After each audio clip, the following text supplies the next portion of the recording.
Generations are really about cultural change. By studying generations, we can get an idea of how growing up now as a child or a teen is different from it was for, say, the Gen Xers growing up in the 80s or the Boomers growing up in the 1960s.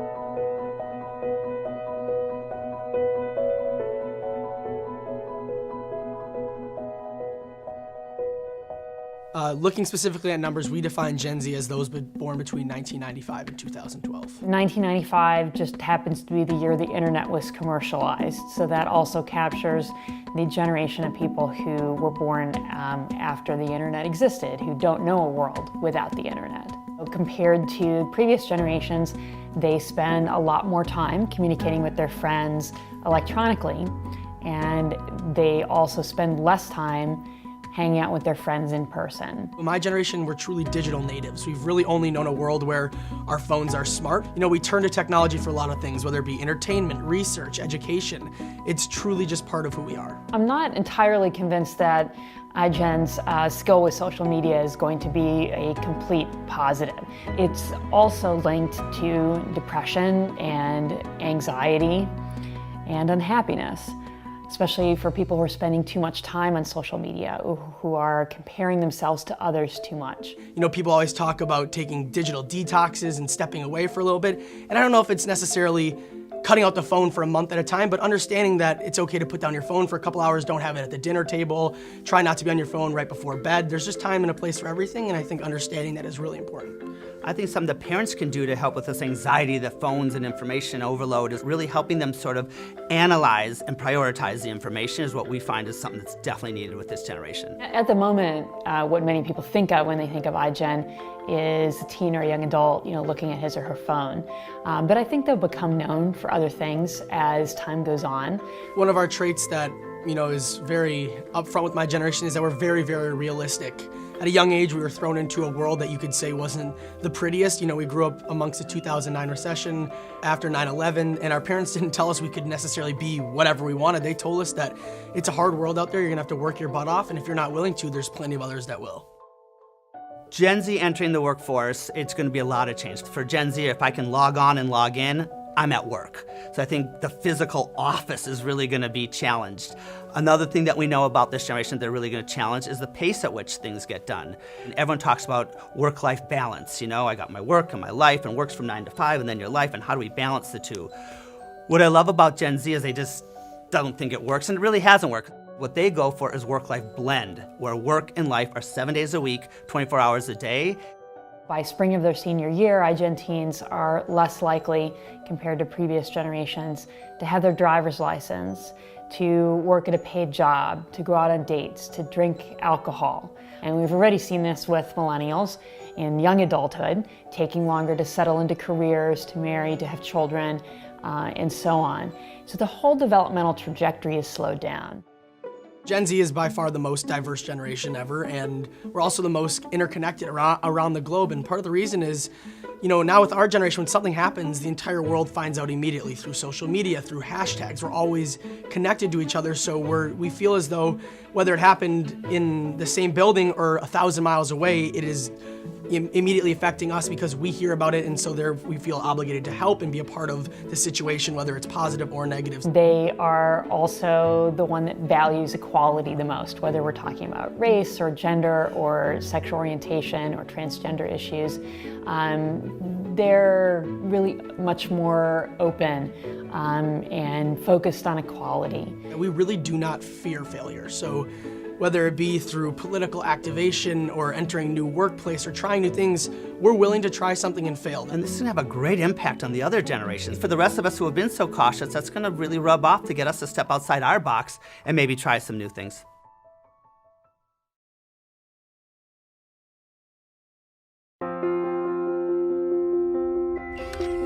It's super fun playing on my mom's cell phone. It's awesome how you can watch videos on Texting YouTube. and sharing photos. Playing games on my pad. It all started with one question: what new phone to get my daughter? I knew what Tessa wanted, a smartphone. I learned that you spend on average 6.5 hours a day looking at screens. As a doctor, I decided I needed to understand the impact of all this screen time on kids. And as a mom, I needed to know what to do. A young adolescent brain can oscillate back and forth very, very quickly, but it comes at a cost. I'm so distracted by my phone, so it's hard to listen to a teacher and actually understand what they're saying. What's extraordinary about the studies on multitasking is even though you're doing worse and worse on everything you're doing, you feel as though you're doing better and better. Who's there to catch you at home? Your mom? You can outsmart her easily. No offense. Yeah, Mom, it's really hard math thing. The game industry has designed these games to become universes where these kids enter and they don't want to come out to do math. Who wants to do math? When I tried to stop him from playing the games, he turns into another person. I gamed until like 1 in the morning, and then I gamed 3 in the morning, and then I gamed until 5 in the morning. Most of the time, he'd be on the computer. It felt like he was in a different world. I didn't realize how much my sister cared about me. The thing that matters is not whether you're a good person, it's how you look. I took a picture of myself and my brother, and I sent it to him. When I got to school, I knew that everyone else knew. This is one of the most difficult parenting issues we've ever faced. Internet consumption, video game use is very complicated to parent around. The mistake that parents often make is that they assert their authority without explaining it in a way that makes sense to their child. When parents tell me not to do something, I'm like, what would happen if I did it? When my parents actually have that deep conversation, it works a lot better. It's evolution, it's the future, it's too late, I'm addicted. No, it's not too late. The research that shows human resiliency gives me hope. My friends and I go out to eat. We'll all agree to put our phones in the middle of the table. Whoever checks their phone first has to pay for the meal. When I study, I turn off the data on my phone, and that way I can't go on the internet and I can't get text messages. We have to think about everywhere that kids are in the real world and how we can help educate them in those spaces. We can't just say it's on the schools, it's on the parents. We have to do this as a community.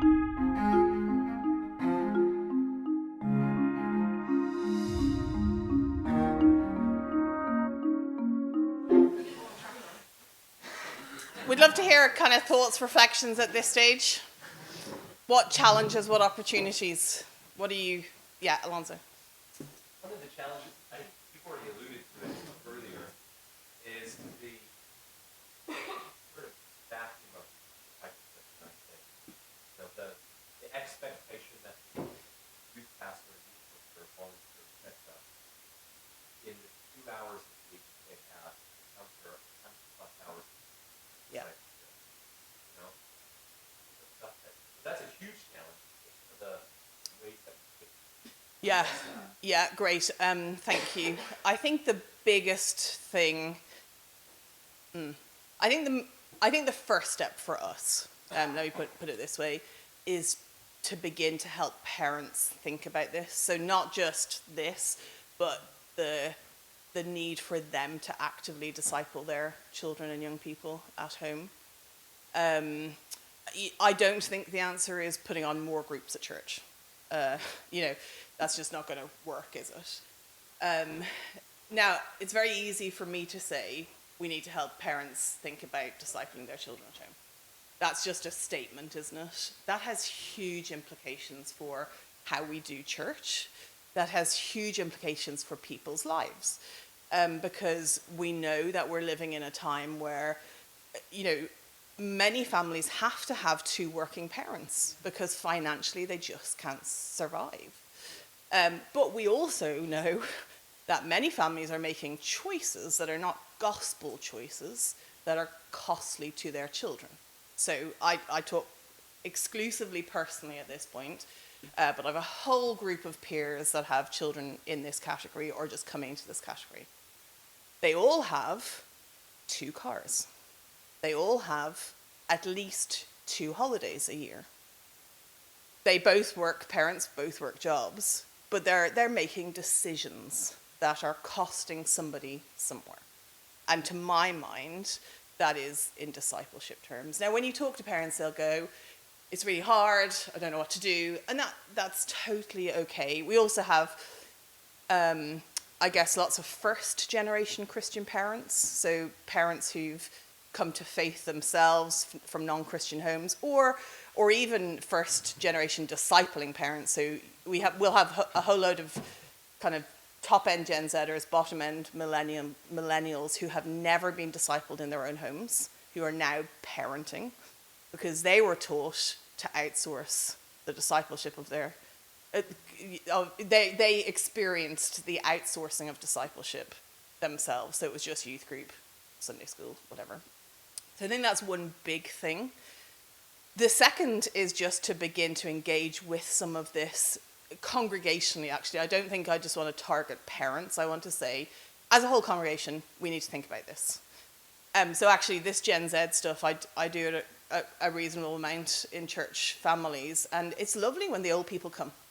When the whole church family comes, because it's not just about the parents, it's about we are a family, and together we're seeking to support you and nurture these children.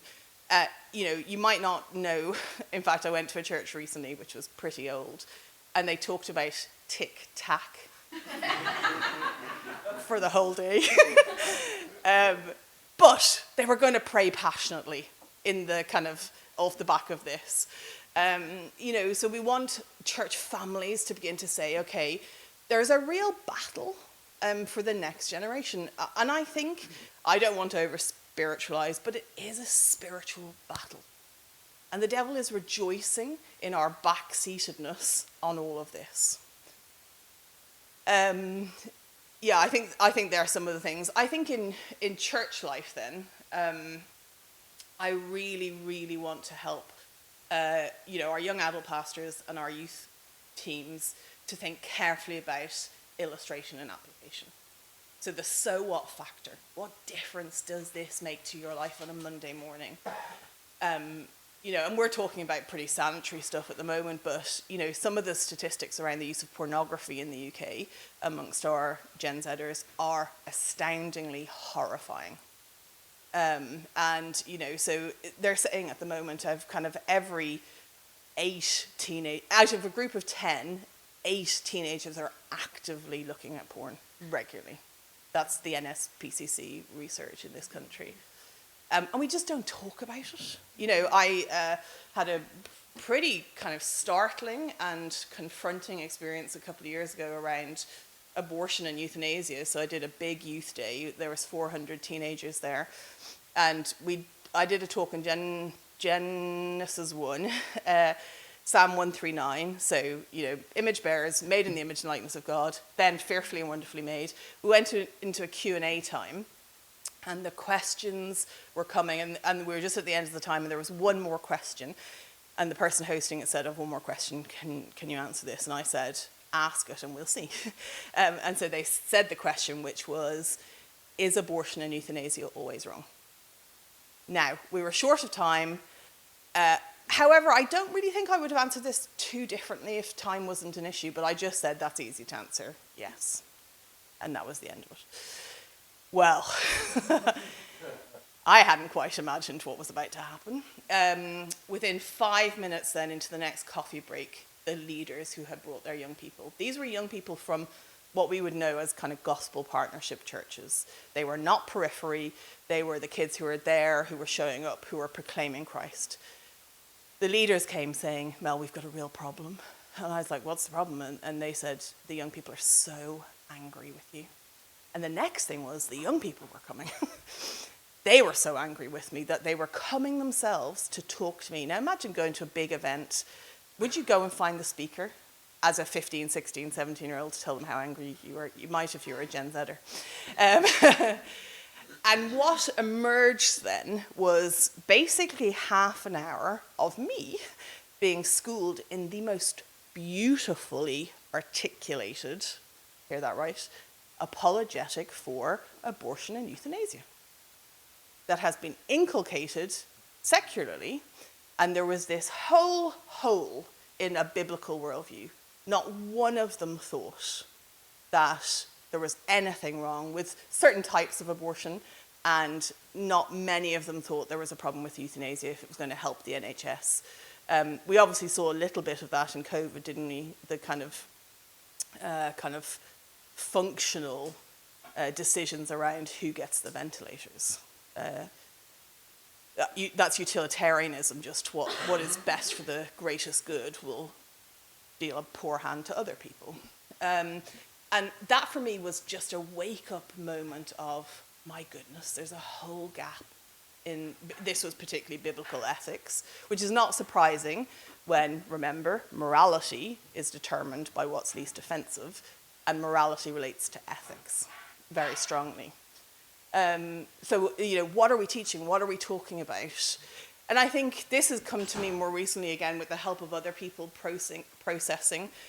Sometimes, and someone said this to me really recently in a very straight way, which, again, was really helpful to hear. Sometimes how we've been taught to teach the Bible, which is your one big point, and kind of that's what you're teaching, means that lots of the other stuff that we could bring in, we sacrifice. Or we have been very quick to just get to Jesus. So we just want them converted and we don't really care about the worldview stuff. So then we have a whole load of converted people who are not thinking biblically. So we've got to think about this, I think, basically. I could go on much longer. Let me have this question and then we'll take a break. Yeah. It's just interesting to me to think of empowering families for the testing. Yet, how much the screen is. Oh, yeah. Yeah. And that's not my remit, but yes. Like, it's just an interesting, like, it's all around. Yes. You know? And I have, I'm young, 3 and 5, and often when they're trying to speak, I'm resolving something work-wise on my speaker, on my phone, or computer, or whatever. Yeah. And I've taught myself this is like, what are they learning? Absolutely. From the way I use it? Yeah. Yeah. You know? Yeah. And just help the person, they need to reversal on all of it. Yeah. Yeah, 100%, yeah. Finish off with also finish. Yes, great. I'm quite positive about certain aspects of this one.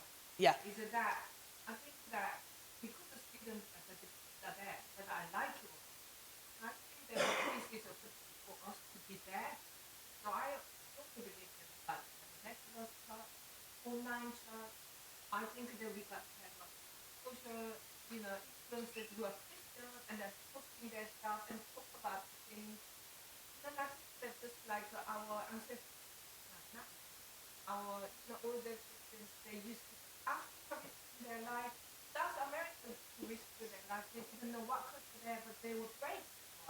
It's great for where our stuff are. Yeah, and then great. We got adopted and recycled.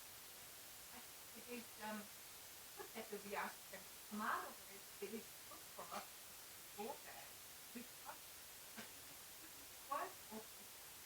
Thank you. I love your point about the kind of crossing cultural mission activity. You're right.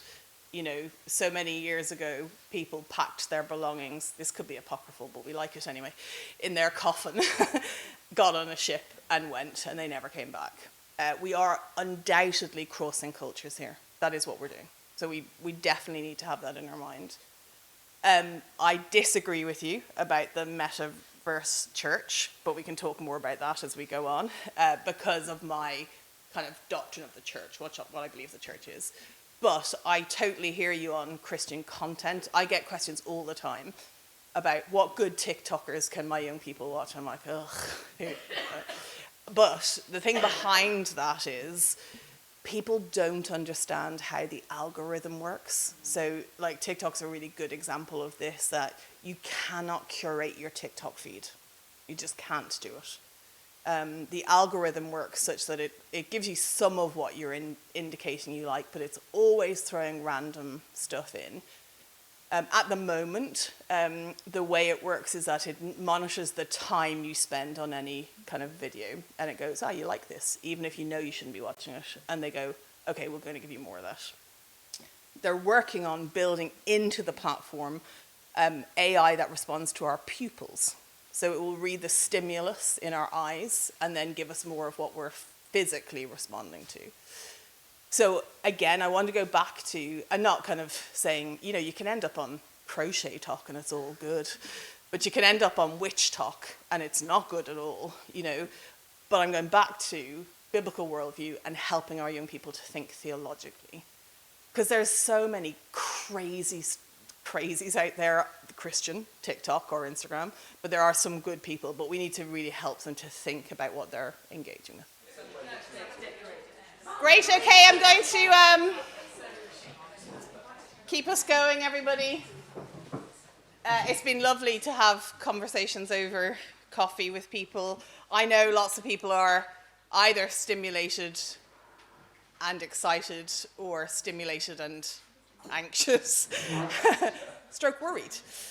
Don't be. What we need to remember wonderfully is that we have been told that the Lord Jesus will build his church and the gates of hell will not prevail.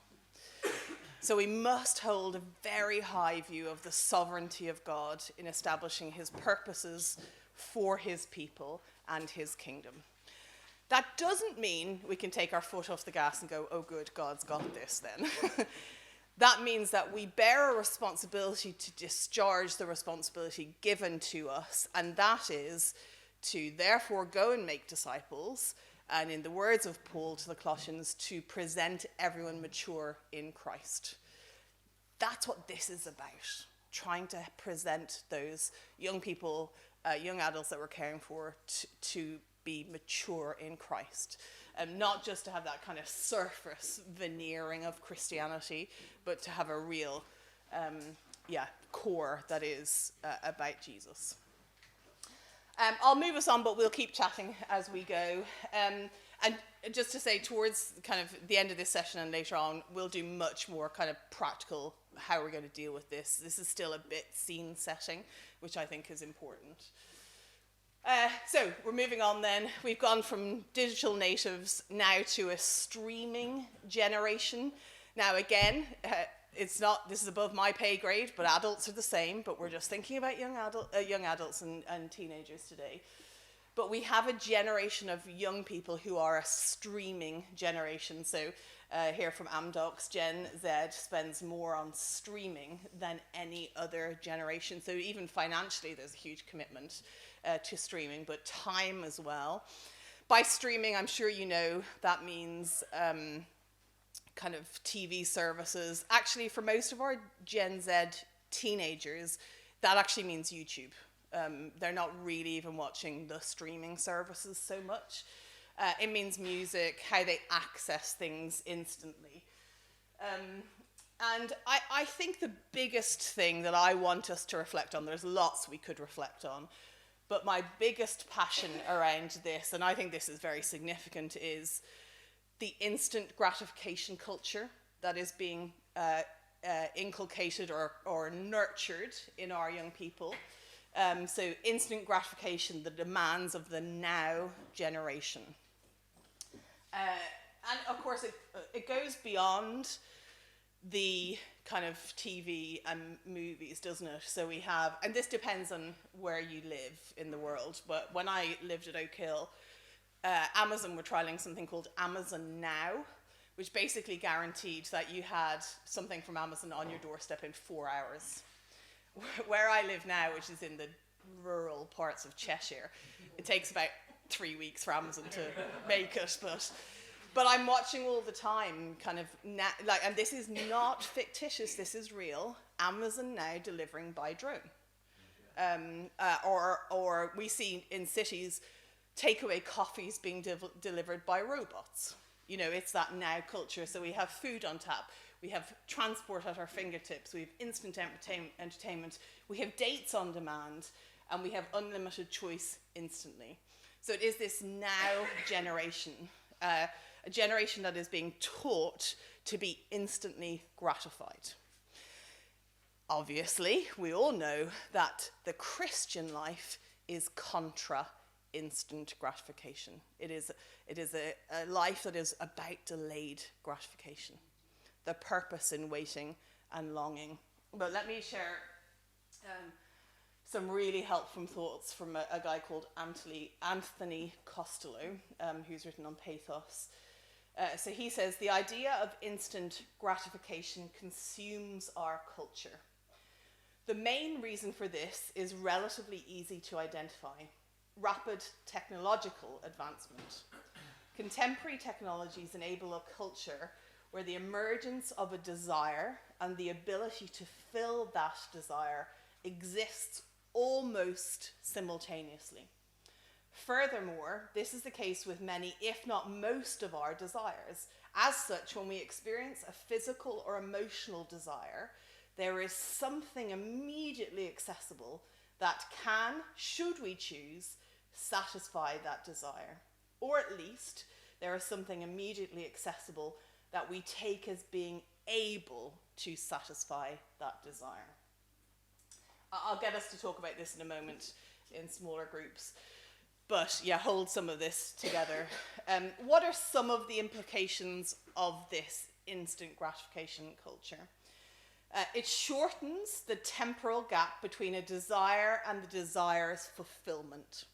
So as such, technology affects our sense of and relationship to time. Secondly, technology lessens the physical or mental exertion normally required prior to desire finding fulfillment. In this way, technology disrupts ontology as mind and body are less engaged in the process of desire fulfillment as they would have been in the past. And then instant gratification removes the need for actual physical presence between persons. So technology frustrates human relationality or intersubjectivity. I'll get you to talk more in a moment. Let me give you a kind of, again, a pretty awful example of this, but nevertheless, it's an example. I was doing this with a church in Manchester, actually, a few months ago. And there was a young, so she was Gen Z, so she was 25 herself, and she was talking about a conversation that happened around the lunch table in a corporate firm that she was working in. Other graduates on a graduate scheme. These were men, and they had all decided that they didn't really want wives or husbands, either way. All that they wanted were sex robots to fulfill that desire.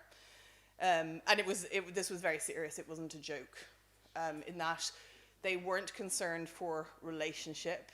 Technology was going to be able to fulfill the desire that they thought they had for a partner.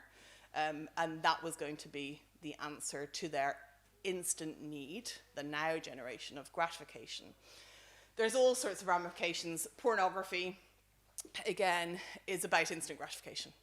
And that's one of the reasons why, very tragically, our young people are being dragged into the dark web, so which is, I hope none of us know about, except for what we need to know, but it is depraved and awful. And because the way we know kind of pornography affects the mind, that dopamine hit, that you need something more and kind of more extreme, you have to look for something else to be gratified. So instant gratification creates this appetite then that drags us more and more into things. It has huge implications for things like sex before marriage, for our own young people. Like, let's think about this. We're presuming, I'm guessing, that we hope lots of our young Christian men and women are not having sex before they get married. But is that the case in an instant gratified world? I have my doubts. The other thing is, I guess, we know that young people are taking less risks with promiscuity, but it doesn't mean they're not finding gratification in other ways. It has implications for what does it mean to live a long life waiting for the consummation of our relationship with Christ. It puts this life into perspective, doesn't it? So I just want us to have a chat about this. What are some of the implications of instant gratification for the discipleship of Gen Z, do you think?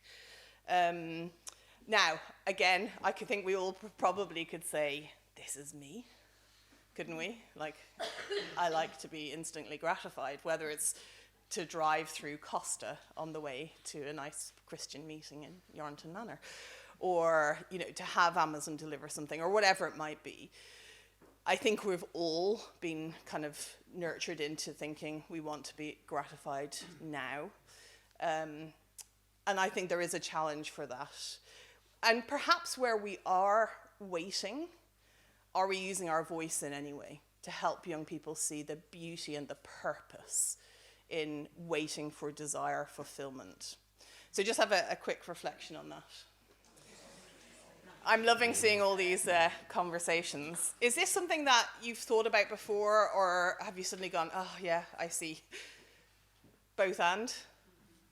Bit at both and. Any reflections, thoughts? Alonso?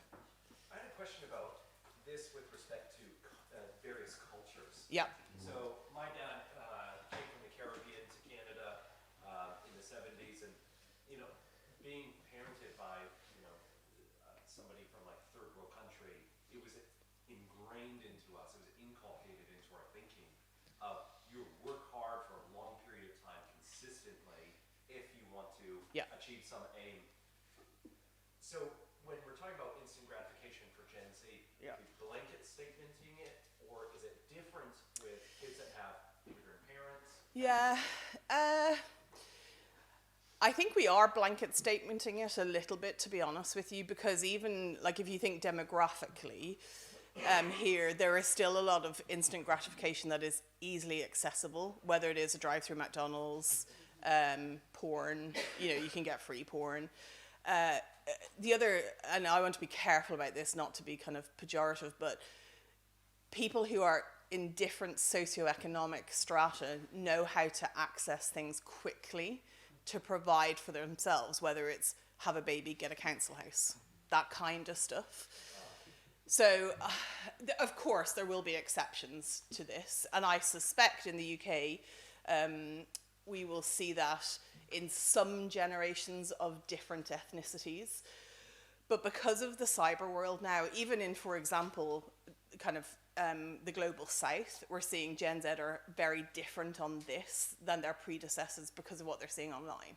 So, someone in deepest, darkest India can see the same TikToks as I'm seeing. Yeah. So there's a thing that is kind of flattening the experience of Gen Z, which is digital technology, essentially. So I think it'll be different in that, I can't, some people won't just be able to hop in their helicopter and fly for lunch somewhere, but there'll still be aspects of life that they are demanding kind of to be gratified in quickly. Yeah. We were just wondering about ADD, ADHD, autism, yeah. And how that's being affected.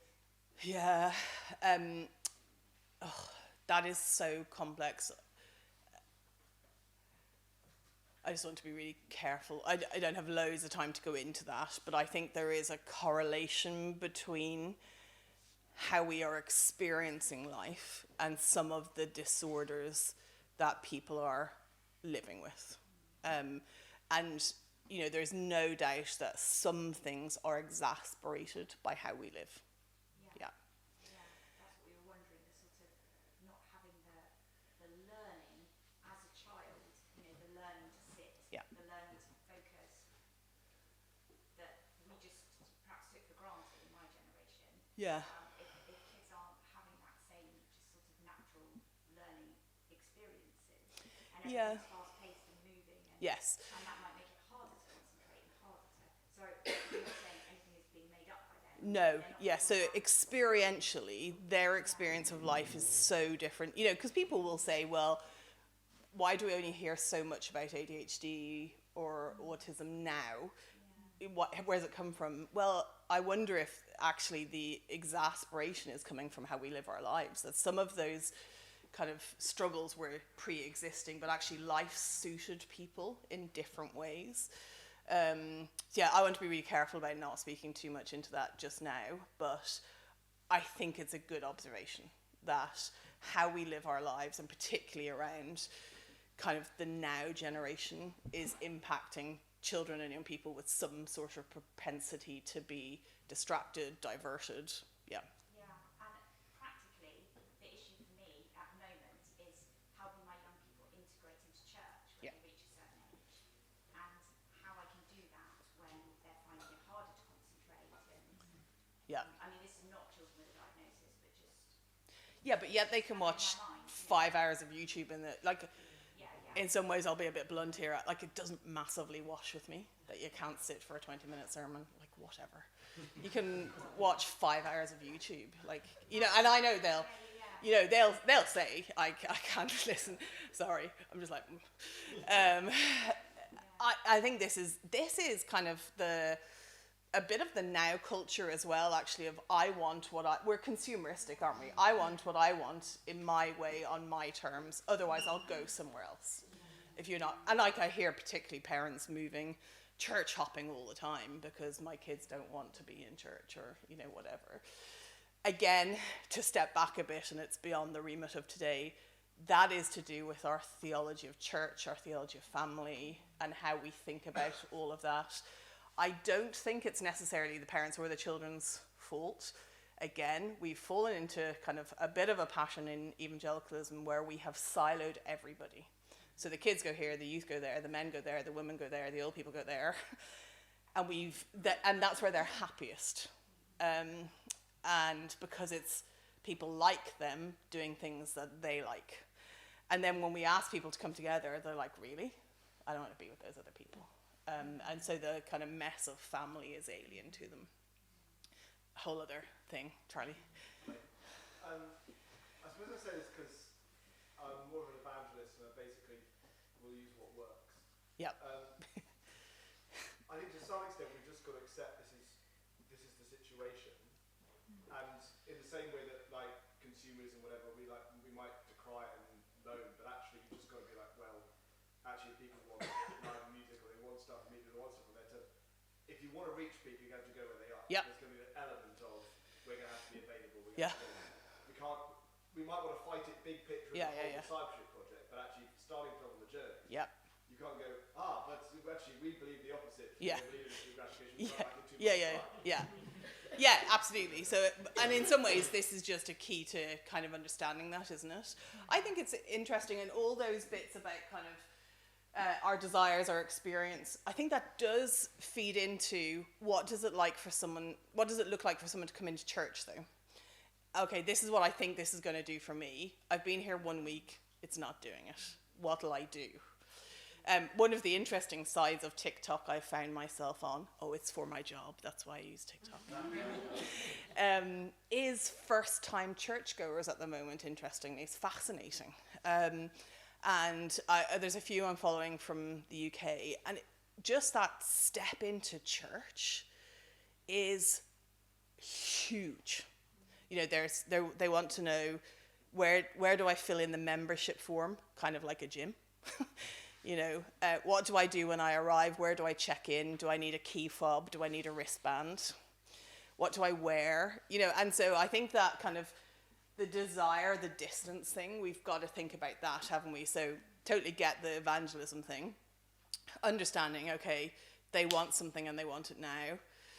That interestingly could be experiential though, couldn't it? And so how do we think about that? But then to move them on into church, which is what we'd want, that's where we need to be thinking about, okay, in a world where you're instantly gratified, and particularly experientially, how do we engage with that in terms of our ecclesiology?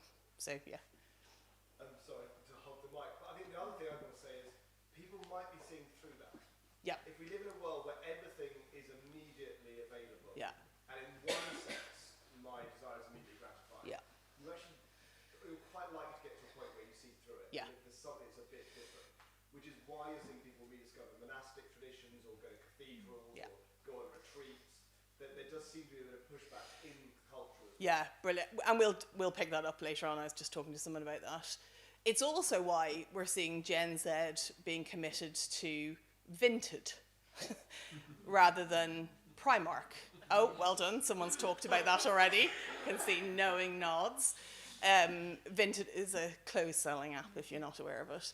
It's why kind of upcycling of furniture is becoming prevalent, but there's still the kind of, I think in some ways that's almost a pseudo kind of engagement of, we think we're doing something good for the planet, but I still want my instant gratification here. Yeah, I saw one more hand, Josh. So I had a practical question on screen time and including this instant gratification. So in the context of, say, a youth example, would it, like, is it a worthwhile idea, or is it, you know, a good practice to sort of intentionally like separate them from their mobile devices for certain periods of time, like when they come in for a youth session, maybe they leave their phones by the door and then they Yeah. pick up. Oh, yikes. Let me first say, I'm always thinking this through. So I can't guarantee that what I say now will be the same in 6 months' time, partly because I'm just trying to keep up with the research and thinking around it. I am fearful that when we deal with things in a very blunt way, which is just like put it away or put it down, we're not realistically engaging with their world. So we're just putting something out of the way rather than helping them to engage with it. Now, having said that, I know phones are super distracting and very annoying in youth group. But like I can give you an example from camps. So there's lots of camps that make children hand their phones in when they arrive. And they might be allowed them for an hour in the evenings or whatever. These kids are not stupid. They're all packing 2 phones. Like, we're the idiots. And we are making them deceptive by our chosen methodology of engaging with this. So I'm much more concerned to help them, again, I'm going to keep saying it, think theologically about how they're using their phones and to harness some of what is good about that. Now, I don't want to dictate practices as to whether you put phones into a phone nanny box or whatever, but I want to push back and say there are phones everywhere. They are going to be engaging in digital technologies. If it's not in our house, it's in someone else's house, it's on the school bus, it's in the playground, wherever it is. The more we engage with them around this and help them to understand what's going on, how it works, how it's forming their mind, the more able they're going to be to engage with it robustly. My fear is when we put things like a phone aside at church, we're teaching them to think with a sacred secular divide. And that's just really not helpful for them. That's my kind of tuppence worth on it, but I am always thinking about it. I'm particularly concerned about like some of the twing research on anxiety, depression, and all that. Yeah. Can you give an example or like a case study that you understand where phones are being allowed and yet like theologically reframed? Yes. So I think like the first thing is if your young person chooses to read the Bible on their phone, I think that's fine. I have no issue with that. Would I prefer them to have a real Bible? Yes. But if they're going to read the Bible and they're doing it digitally, amazing. So that's just one thing. Another will be like literally putting TikTok up on a screen. So I encourage particularly youth groups to do like a culture moment. So, you know, maybe even kind of every second week or once a month, like a 5, 10 minute, 50-minute section where we look at something. We talk about something that's come up and we engage with it theologically. So you're actually in real time doing it with them. And that's just a really good redeeming engagement. And you can look at something really brilliant. You know, I could take them to one of these people who's just come into church for the first time. Like there's some teenagers actually, fascinatingly, this is a complete aside, we're seeing teenagers rock up to church at the moment on their own with no church background. They're not a bit interested in youth group. They want church. And that's amazing. And like to show them some of that, you know, so to show them some good Christian content, to show them something that's not good, but to teach them how to engage with it, like that kind of stuff. I'll often use it, we might use it for a game, actually. We often use, what's the slide? No, not Slido. There's something else. I can't remember. Anyone know? Kahoot, yeah. Well, I use Kahoot. You know, we'll use them and say, this is fine, it's part of who we are. You know, there's some very striking images online of Gen Zers with phones at the end of their arms instead of hands. And all that is to indicate is that is how significant it is for them. If you take it away, it's like severing a limb.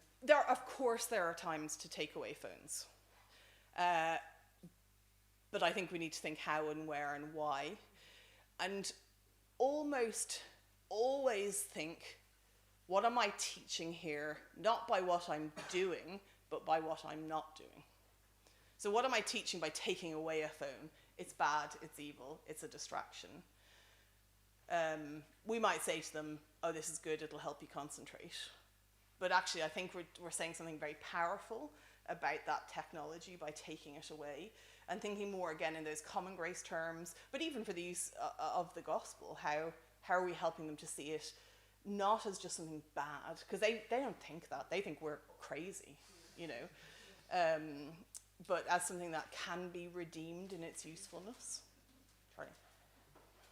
So, two things. One of which I think is that, particularly in church, actually, if you're talking about discipleship amongst the parents, you need to loop in the parents in that. Because if parents have talked about their kids, yeah. you know, 13 is the rules of the WhatsApp, and you create a WhatsApp group yeah. into a youth group yeah. to 12, you're not only encouraging them to break the rules, you're yeah. also overruling parents. Yeah. Forcing. WhatsApp's 16 now as well. Yeah. Oh, it's gone down again. Oh, it's gone down again. Yeah. But the other thing is something like TikTok. Yeah. I think, so we create stuff on TikTok. But I think if I was in a youth group and you go, oh, I'm going to show you this TikTok video, you're almost saying to the kids, this is where it's happening. And actually, I would say that the TikTok is, at least at the moment, there's limitations on any restrictions you can put in. I think it arguably is irredeemable. And not that it can't be used for good, but just I wouldn't want 13, 14-year-olds using TikTok. Yeah. Thing is, though, I think... Not denying that they are. Yeah. Some of us parents are saying, you cannot have TikTok, but you TikTok.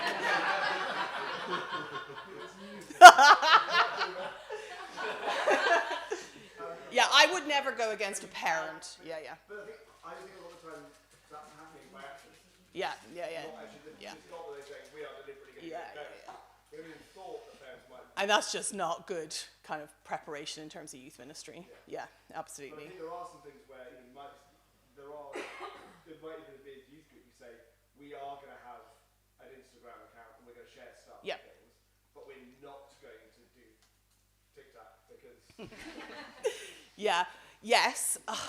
I'm torn over this, and I realise that partly it's because of kind of what I do. Again, if we look at the kind of porn statistics, and we know, 8 out of every 10 teenagers are actively viewing porn. I'm not going to show porn, but I am kind of thinking they're fully into, they're engaged in this, and I think we know there's a gap in TikTok usage. Basically, it wanes off kind of 15, 16, 17. So it's our tweens and teens, early years, that are big into TikTok. I still think I want to teach them about how the AI works, because I fear they're going to be exposed to it. If it's not, well, let me just do this. Anyone know what that was? Yes. Friends. Yeah. There we go. If you're too young, you're too young. So Gen Zers too young. It becomes the lingua franca of the common man. It's how we communicate with each other. And TikTok is doing that. It's communicating through words, dances, actions, symbols, concepts. And so I think I want to help them to understand it. It might not be that I show it every week. But I would do TikTok, Instagram, YouTube, Snapchat, movies, music. I want to engage with all that stuff that they're immersed in. Okay, let me push this on. Oh, sorry.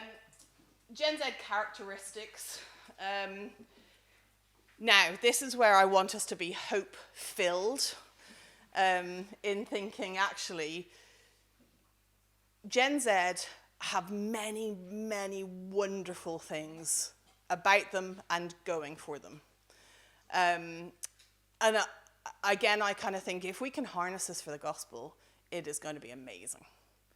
Because actually, they want to be world changers. They are most influenced by their peers. So peer-to-peer influence is most powerful. And we can see that in Greta Thunberg or someone like that, who has a passion, has stepped up, and has kind of motivated a whole load of people. This is that chart. Can you see that? Yeah. That I was mentioning earlier. I was going to say about the kind of the work-life thing, yeah. So here, values career advancements over having a good work-life balance. Look at that. That would have been different pre-COVID, but now it's 8%. So millennials are the kind of generation who are most concerned about career advancement, and that has bucketed out the bottom for Gen Zers. But these are some just to get us thinking. So this is Statista, characteristics of the generation. So first of all, has the greatest influences over decisions made by the UK government? Obviously very low, but soon enough will become higher. Have benefited the most from spending on public services? Again, really low actually. So it's fascinating when we're thinking about conscription, which has been around in the news recently, hasn't it? These guys have no allegiance to Britain because they feel like they're not getting much from Britain. Value career advancements over having a good work life, very low. Willing to pay higher taxes to fund spending on government benefits, very low.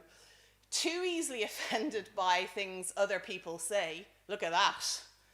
So 8% baby boomers, 7% Gen X, 16% millennials, 38% Gen Z. So who's defining too easily?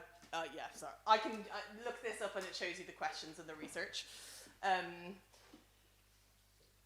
Not prepared to work hard to get ahead in life, again. 5% baby boomers, 6%, 13%, 38%.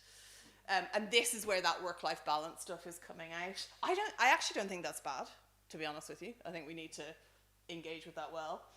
Financially insecure, 7%, 7%, 20%, 31%. This, I'm going to pull some of these out in a much bigger way. Self-centered, 10%, 8%, 17%, 31%. Willing to make significant lifestyle changes to reduce carbon emissions. 8%, there weren't many carbon emissions in the baby boomer time, were there? 11%, 19%, 29%. Open to people from different backgrounds and lifestyles. 7%, 10%, 21%, 28%. Like, again, this is pretty trustworthy research. I only show it to get us thinking about some of the characteristics and basically how we see generational change in thinking.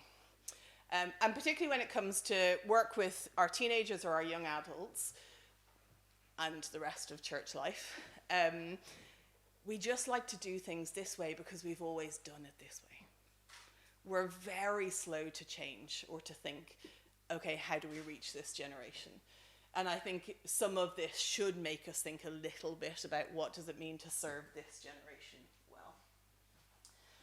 Here are things I think that are of note for Gen Z in a great way. So they are a passionate generation. And we see that in all different ways and in different places around different issues. When they are motivated, they are passionate. And that is a wonderful, wonderful quality.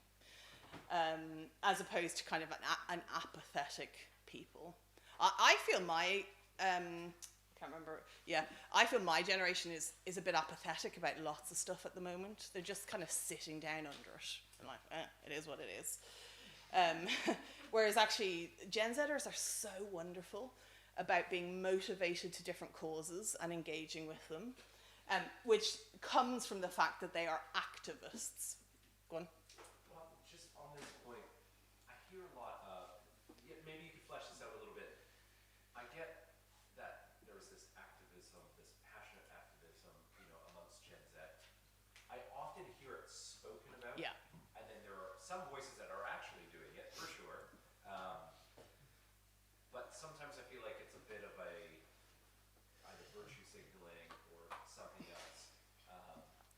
What do you think about that? How much of them are actually doing the activism? Yeah, so I think it's around certain issues at the moment where the activism comes. So I don't think generally they are activists, but I think they can be motivated to activism around certain issues. And when they get behind an issue, it is powerful. Does that kind of clarify it a bit? Yeah, but so just to be clear, so label of activism on them, but not many of them are actually doing it, but could be cajoled into doing Exactly. Yeah. Cajoled. Encouraged. Yeah. Yeah. Yes. And I think we've seen it on some big issues, but we don't see it generally. I also think that I haven't read any research that kind of helps me to clarify my thinking on this, but my thinking is this is also to do with socioeconomic status. It's to do with personality type. It's to do with financial stability. Like, you know, the people who are marching with Greta all have the money to get to the march, you know, the no Saturday jobs so they can be at a march. You know, there's different things, aren't there, that are enabling them. But I think in smaller pockets, we are seeing kind of activism in schools, for example. So there's activism around gender issues. There's, I heard this was a true story, but it's utterly ridiculous. It's from Northern Ireland. So you've heard of furries, right? No? Your boss is looking at you. He's like, what now? You're sacked. Furries are people who are identifying as animals, essentially. Oh, yeah. Good save. And mostly kind of cats and dogs is where the kind of, like Oxford would be a place that you see furries in Oxford? Yeah, people are nodding. There is a young person in a school in Northern Ireland who is identifying as a pony.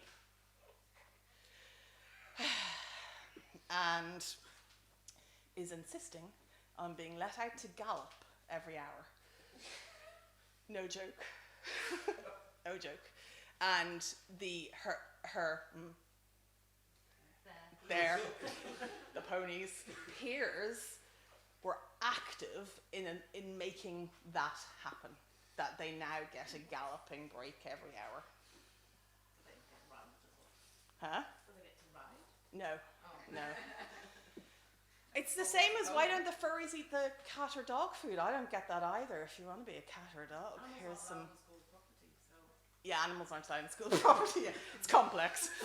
But all I'm saying is that I'm being frivolous. But I see in smaller pockets where things matter and activism around certain issues. Would sort of like digital activism be? Yeah, absolutely. Toxic theology. Yeah. Or those sorts of things. Yeah. Well, we know that the Arab Spring emerged from digital activism, mostly on Facebook. So yeah, absolutely. So it might not be that visible collection of people, but it might be other types of activism. Sorry. I was just going to add, I'm mindful that if you look at the Woodstock generation from the 60s, who were extremely idealistic and so on, and famously they all became merchant bankers. I think we're likely as Generation Z grow older to see an evolution. Yeah. And it's really interesting, actually. At the beginning of this research, kind of the research was indicating that Gen Z are incredibly career orientated. They want to get on graduate pathways. They want to climb kind of up the career ladder. They were kind of giving up things like gap years and stuff like that just to get going. And that has changed over the last few years, I think, as a result of COVID. So yeah, I think we're seeing some shifts already in that. Diverse, that simply means in their interests. So, you know, when I was doing kind of a youth talk 20 years ago, if I had an illustration from a football team, an illustration from a song, and an illustration from a TV program, I probably got everybody in the room with at least one, probably two illustrations. Now our children and young people are into so many different things that in terms of illustration and application, we do need to know a little bit more about what they're into and what they're thinking about. Essentially what their longings and loves are. So what are they spending their time thinking about? What are they giving their money to?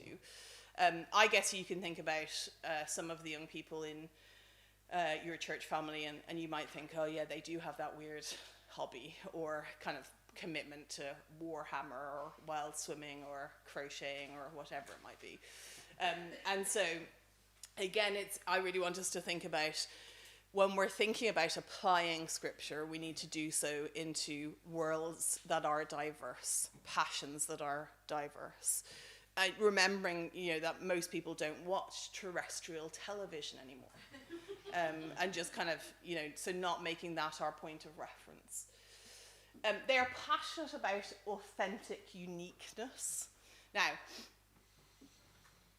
we want to say amen to that, because we believe that being made in the image and likeness of God is the most authentic, unique position for someone to be alive today in. It means something different to Gen Z, though. So they're concerned for authenticity, and the whole you do you, live your truth thing is massive. Although I say all the time, if I put a group of 50 15-year-olds from the top of this country to the bottom of this country together in one room, they would all look the same. So it's interesting, right? Now this is more to do with desires, those loves and longings, how we live again. Are you going to say something? No. And then the kind of final point, and this will come out again a few times now, is they are ethically concerned. Again, which is really interesting in this kind of relativistic world where their personal ethical commitments are determined kind of by how they interact with other people, but yet they seem to be wanting to place a standard of ethics on other people that is communal, which is fascinating again. So they want to hold people to a communal standard, but personally determined. Now, sometimes that does work out because kind of personally determined beliefs become communal or kind of collegial, but not always. And so it's just fascinating. And I think one of the things you're probably seeing is that there's a bit of a conundrum in terms of how they think. Yeah. What have you done in the past with that conundrum of, on one hand, I'm a moral relativist, yeah, you do you, and on the other hand, I'm also an absolutist. Yeah. It's this way or no way. Yeah. Yeah. So George Floyd, yeah, that's like absolutely wrong. You can't just say you do you to that situation, but at the same time. So how have you navigated that? Yeah. So I think these guys, if anyone doesn't know, Charlie and Alonso are from the Oxford Centre for Christianity. Christian, yeah, good. Good. Apologetics. Apologetics. So this is their area, so do speak to them. I'll talk a little bit about this in a moment, but relativism means that it's very hard to gain evangelistic or apologetic traction with Gen Zers. What we have to do, and this sounds uncomfortable, is really poke around in their worldviews to show them the folly of that. So at the moment, they're holding those two beliefs quite happily, not realizing that it just doesn't make sense. Because you do you, live your truth, believe what you want to believe, you create your own system of belief. So, and this will look different. If I'm doing an apologetic event, I'm going to push hard at this to cause a reaction. If I'm trying to evangelize my friend, I'm going to use apologetic techniques and show the beauty of Jesus evangelistically, but I'm all the time basically trying to agitate their worldview and help them go, yeah, it doesn't make sense, does it? Now, on the other hand, I'm preempting a little bit where we'll get to. One of the big questions Gen Z have about Christianity is it a system of belief that we can live our whole lives on? Is it a system of belief that we can live our whole lives on? And I think when they look at us, they see people who are definitely converted, but actually there's lots of our worldview that is secular. And so they're perhaps not seeing, so when COVID hits, one of the things that, I don't know if it struck you, but it struck me powerfully, was just how many people were frightened of death. Terrified. Christians, my church family. There was people who for 2 years we didn't see. And then when they did came back, they sat 100 feet away from everyone else. Now, I don't want us to be ridiculous in thinking about kind of some of that stuff, but actually, if we have a beautiful and vivid understanding of what death is and what eternity is, then actually we should not fear death. And so there's kind of things like that that expose our worldviews. And so, yeah, I want to, like, that was a great discipleship point for older congregant members of our congregation as to just how unchristian their thinking was about life and death. Similarly, actually, we saw a little bit around, who gets the ventilators. You know, there's lots of my church family friends that are happy to say, yeah, ditch them. They've lived a good life. Off they go. I'm frightened of death, but I'm going to issue them into eternity pretty quickly. You know, and I just think it shows the kind of the fragility of our theological understanding, actually, about life. And so some of this is just really teaching people to think again. Is that helpful? Yeah. So I do, you know, if it's someone I know and I have a relationship, I will point the folly out of believing two completely contradictory things. If I'm going kind of for an apologetic so classically the way we've done evangelism and apologetics is, I'm preempting, but it's fine. There has been a standard of truth in the UK, which is biblical Christianity. For many years, in fact, centuries probably. There were, of course, lots of people who didn't believe in that, but it nevertheless was held as a standard of truth. When we presented the gospel, people who didn't believe immediately clashed with that worldview, and boof, immediately you have a great apologetic conversation, because the worldviews are clashing and the traction has been caused, and off you go. With Gen Z, because they are relativistic, and truth is relative, which we'll get to in a minute, it's very hard to cause that worldview clash now. Very hard. Because they all go, you know, I might go up to somebody and go, you're going to hell. And they go, oh, that's lovely, thanks very much, you do you. You know? So they're just not taking anything seriously. So I think we need to think carefully about even the most provocative statement nowadays, which previously would have kind of been explosive evangelistically, is met with a shrug of relativism. That's your truth. Yeah. But they're also easily offended. Oh, terribly offended, yeah, exactly. Yeah. So what do you do with that? Like, do you go, I'm going to say something explosive, really explosive, trying to offend you? Then they're all no, they'll just cancel you. So it's a really subtle, it is a subtle art. Yeah, so that's why friendship, engagement, poking at worldviews, really trying to agitate worldviews to show the folly of thinking, I think is going to be the way to get traction with this generation. I'm going to keep us going. Ironically, one of the things that they describe themselves as is the true gen. So a generation that is searching for the truth. Keep this in your mind. We'll talk more about truth in a moment. What does that mean? So undefined identity. So don't define yourself in one way, expressing individual truth. They're communaholics. Which is interesting just when you mention kind of the Woodstock era. We'll talk more about this after lunch, but I think this is really important for us to think about, how we do life as church families. So remember reflecting on, you know, the siloed nature of how we do church often. Also then pushing into how we do ministry with teenagers and young adults. It's very often lacking relationally. We think about discipleship as what we put into heads, and because they are people who are concerned for community, we need to think about how we're radically creating beautiful communities. They want to be radically inclusive. Again, this is really important for us. If we've got time, I've got another clip to show at the end, but they want us to think inclusively of people. And I think, you know, if we're honest and we look at our church kind of in the nation, particularly evangelicalism, people would generally say we're not a welcoming people. And I don't think that's necessarily true, but I think it's how we're perceived publicly.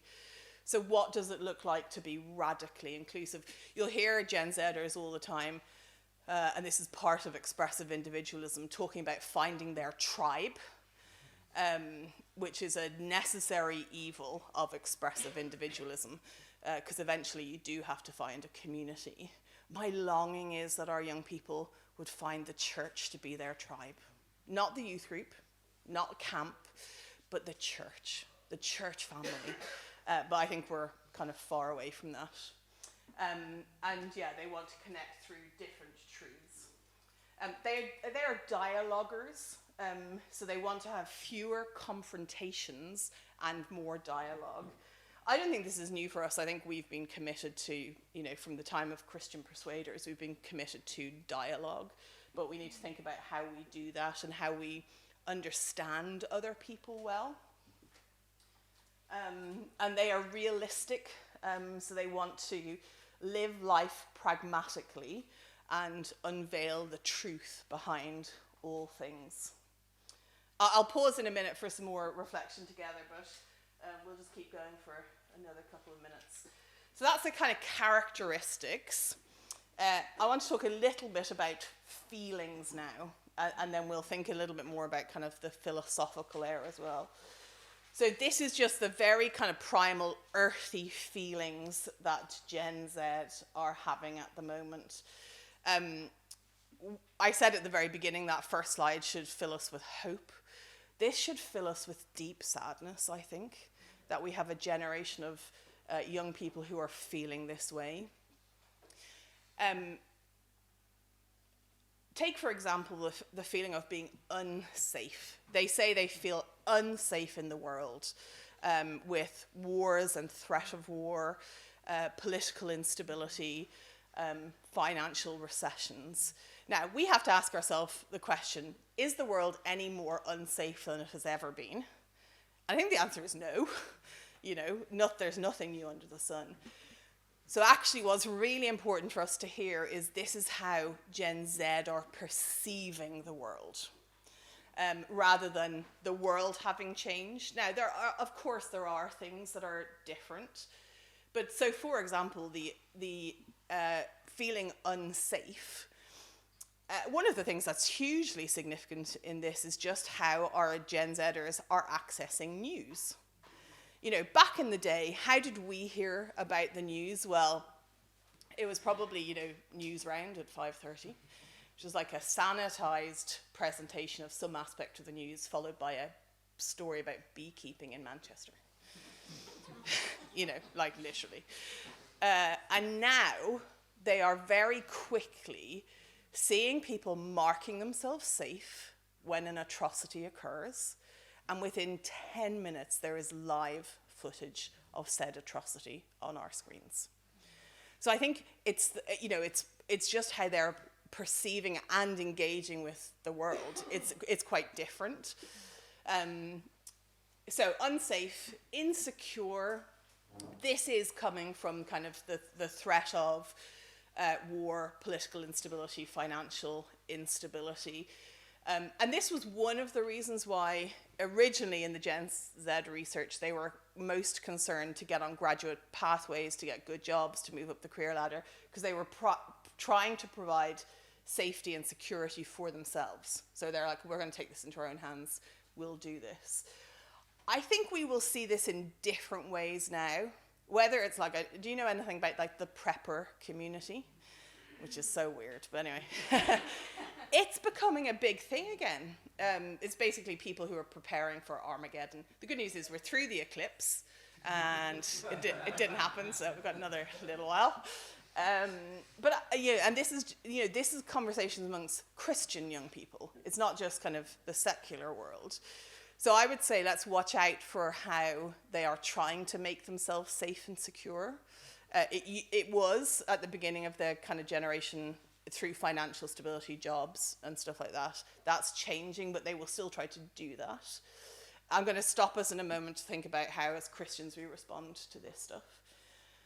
These last four I've already mentioned a few times, but they are describing themselves as an anxious generation. They are crippled by anxiety. We're at kind of peak levels, epidemic levels of anti-anxiety medication being prescribed for our young people. They are lonely, despite being the most cyber-connected community in the world. depressed, isolated. Let me just get kind of some ideas rather than going into groups, just in terms of how we respond to this. So let me give you an example. Obviously, as Christians, we have the most magnificent response to being unsafe and insecure, and that is that our safety is in Christ alone. Now, my fear is when we say that to a young person who expresses concern around being kind of insecure or unstable, it is platitudinal. And I think there's two problems. One is that we're not really good at teaching these robust theological principles well in a way that gains traction and makes meaning for them. Two is they then look at our lives and they go, hang on a second, I think your security is in your bank balance, your car, your job, your relationship, whatever. And of course, they're calling for authentic expressions of Christian life before them. They want to see us living as we say we believe. So we all have two types of theologies. We have a confessional theology, so what we say we believe, and we have a functional theology, how we live. Our Gen Zers are watching our functional theology. They're not listening to our confessional theology. Now, for us, sanctification is closing that gap, hopefully, but they're watching all the time how we're living. So if I say, you don't need to be worried, you're safe in Jesus, they're like, what does that mean? And what does it mean? You know, what does that mean for an anxious 18, 20, 22-year-old who is facing, you know, the threat of war, very really the threat of war at the moment, conscription, you know, whatever else. How do we flesh out these doctrinal truths, both in our lives and our teaching, in a way that they go, okay, yeah, I get it. I am safe in Christ. Have a chat about these things and just think kind of how do we respond to them biblically. Let me draw us back together.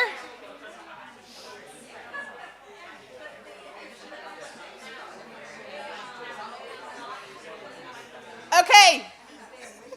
To be very commanding here. The good news is lunch is 5 minutes away, everybody. Would love to hear your reflections, any kind of thoughts, reflections on how do we begin to engage with this Christianly. Dan and I were just chatting, and I guess the temptation is to think, okay, we could do a couple of sessions on why you don't need to be kind of insecure or unstable. And then you're like, okay, done. But actually, it's just, again, remember the force of which this is kind of coming at them from the world. It's how do we kind of and we do need to think a little bit kind of prophylactically, it's from the naught upwards. How do we prepare them for this world? I know it's not our remit today, but in lots of the training that I do with with kids workers is to think, we know what the world is like. How do we begin to prepare our children now for what's going to hit them? Whereas most of us seem to be always on the back foot and reactive. We're not thinking properly about kind of what's coming. And so then something happens and we're like, oh, we don't know what to do now. Help, help, help. Someone write a podcast about it, quick. You know, that's kind of what happens, isn't it? Whereas actually there's so much that we can tell that we can prepare our children for. Anyway, yeah, thoughts, reflections. Oh, good. Did you? Yeah. Was that a good conference? It's a conference we hosted. Yeah, go on, Karen. Well, I don't have the answers, and I struggle with sometimes myself. I'm not even a Gen Z. I'm not even baby boomers. I think if we had a real grasp that this is temporary, and that is what we're aiming for. Yeah. It changes our perspective. Yeah. You know, so you watch, people, there was a few years ago, a whole load of guys executed by, IS or whatever. And they were praying as they were executed. And you're just saying, like, I would not be doing that. I would be crying for my mum or something. But, they just knew that everything they were going through was not what it was about. Yeah. Yeah, thank you. You have to kind of get there. Yeah. Yeah, so I think that's brilliant. I think, so what we would technically call that is our eschatology. So kind of what are we thinking about in terms of eternity, in terms of the future. I think this is really important for our Gen Zers in terms of particularly their environmental concern, that they don't even, you know, they're still thinking we're going to be kind of Philadelphia angels floating around on clouds. Like the concept of a real Earth is actually pretty alien to them. So the continuity in terms of what we anticipate life will be like, and I know there's lots we don't know, but there is lots we do know as well, and beautiful promises in Scripture. So thinking about, yeah, that's brilliant. So what does it look like to think about in the right way our 20 years and 10 here and our eternity there? And I think we're not great at that, are we? Like, anyone who's ever issued the words bucket list out of their lives or out of their lips is not thinking properly about eternity. You know, we do think we're living for the here and now, for the moment, for the experience, whereas actually, yeah, you know, our dear brothers and sisters who have gone before us, life would have been very different. You know, think even, you know, back to Downton time. They weren't leaving their house for 6 months on end, you know? And actually we are so wrong in our conception of what's here and what's there. We've kind of flipped it around, haven't we? Yeah, great. Thank you so much to list all these feelings, because that's a complete echo of one of my son, which I didn't realize that's how he feels at all. It took me quite a couple of years to work it out. That's what actually was inside of it. I don't know whether he knew about it. No, yeah. And then so it's nice to see it's actually defined clearly. Yeah. But now I know that was ticking all the boxes. And I do remember a couple of years ago I said not all of those, a few of these to communicate to the youth worker in our church. And then the advice I was given is, I'll talk to NHS. Mental health problem. I feel like your son has mental health issue. Then I'm kind of thinking that I was quite upset. And I think it's because of there's a misunderstanding. I don't think quite churches realize that this is how the COVID generation feel. Yeah. And then I don't think my son even knows that he thinks that this is only himself yes, that no one else is feeling. Yeah. Others, because whenever I talk to him, said, I'm lonely, I'm alone, and others are feeling the same.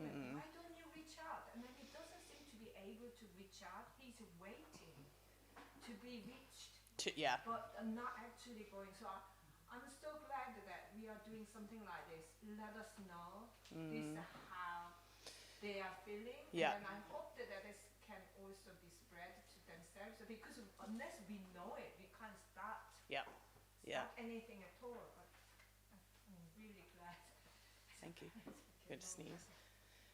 Sorry, thought I was going to sneeze. I'm not. In some young people, there may be mental health struggles, and it is very good advice to reach out to the NHS, but that is not the exclusive answer. And I fear that often when there is a medical intervention, we go, brilliant, sit back. Whereas actually we've got to walk with people through their suffering. And that is young people as well as adults. So yeah, I think this is leading to some mental health kind of crises amongst our young people, but we still have a lot to say and to minister into that situation. And I think I just feel so much for them.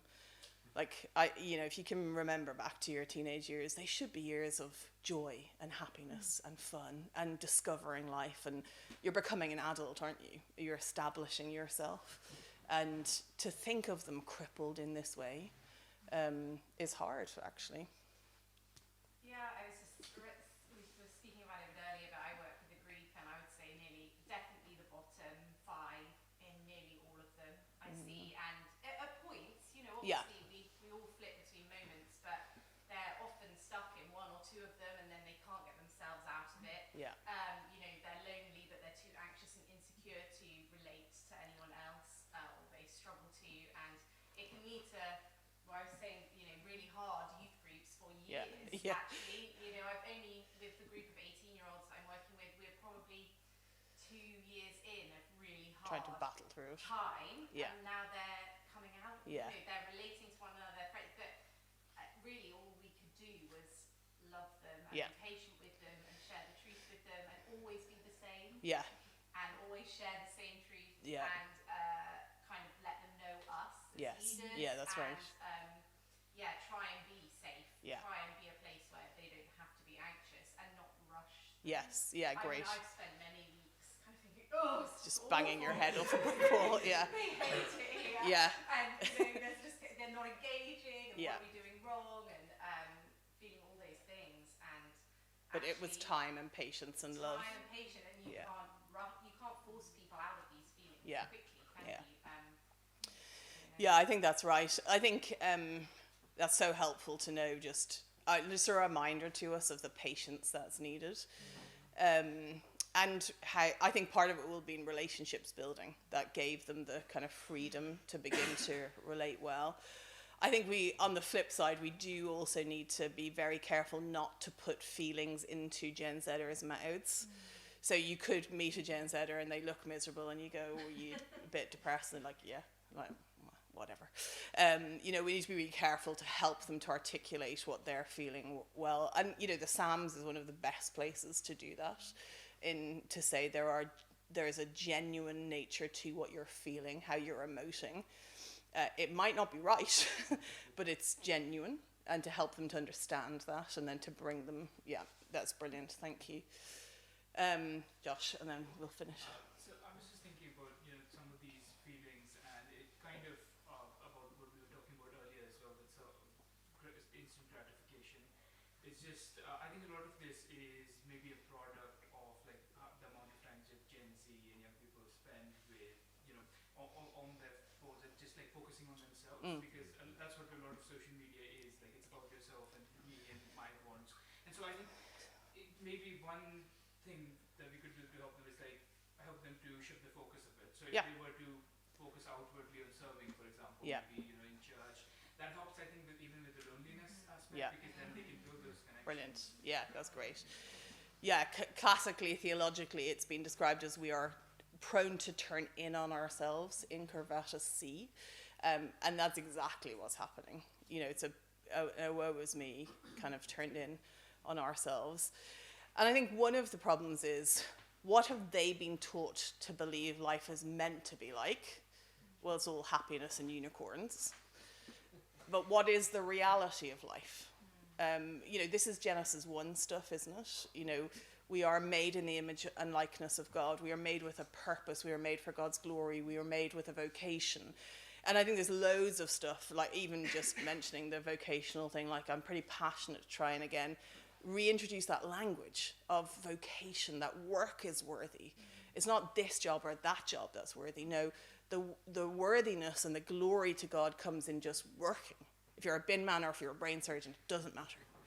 I think we've just lost all of that. And that this is a malaise of the Western world, where we're concerned about achievement and career success. And, the number of churches I go to where, youth leaders say to me, my biggest problem is parents and GCSE or A-level results and university choices and that, that kind of stuff. But yes, I think that's brilliant.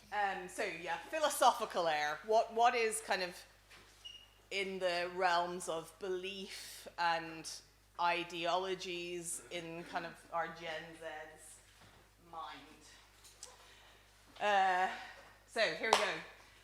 These are some words that describe where I think philosophically Gen Z are hanging out from kind of my reading and thinking around it. I won't spend too much time on all of these things because we've touched on a lot of them. Obviously, postmodern, that's just simply the period of history that we are in. It'd be interesting to hear some of the other experts' opinions on this, but I am pretty sure we're on the cusp of a move out of postmodernity. I think we're in a transitionary time for the kind of epochs of history. I don't think we'll identify that in our lifetime. It'll be people who look back and say, this is where the shift happened. So just, you'll know we've moved kind of the Romantic period, the Enlightenment Romantic period, modernity, postmodernity. There's something else, and I think we're about to move through it. But that's just important to know. This is the kind of period of history we're living in. There's many things that are significant about postmodernity, but I think for our purposes today and for Gen Z, the biggest thing to realize about postmodernity is that it is characterized by the eradication of absolute truth.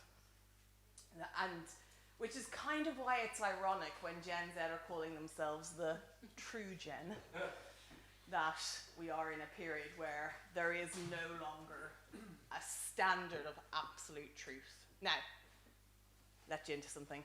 There is a standard of absolute truth. People are just not believing it. So we're thinking, I think, significantly about truth, actually. So when I teach, and I will definitely bow to my learned friends, but when I teach about apologetics to the students that I teach, my starting point for any apologetics endeavor with Gen Zers is truth. What is truth? I don't think we should launch into, did Jesus rise from the dead? What about dinosaurs? Because they're just like, are not really interested. Where they are fundamentally interested in truth.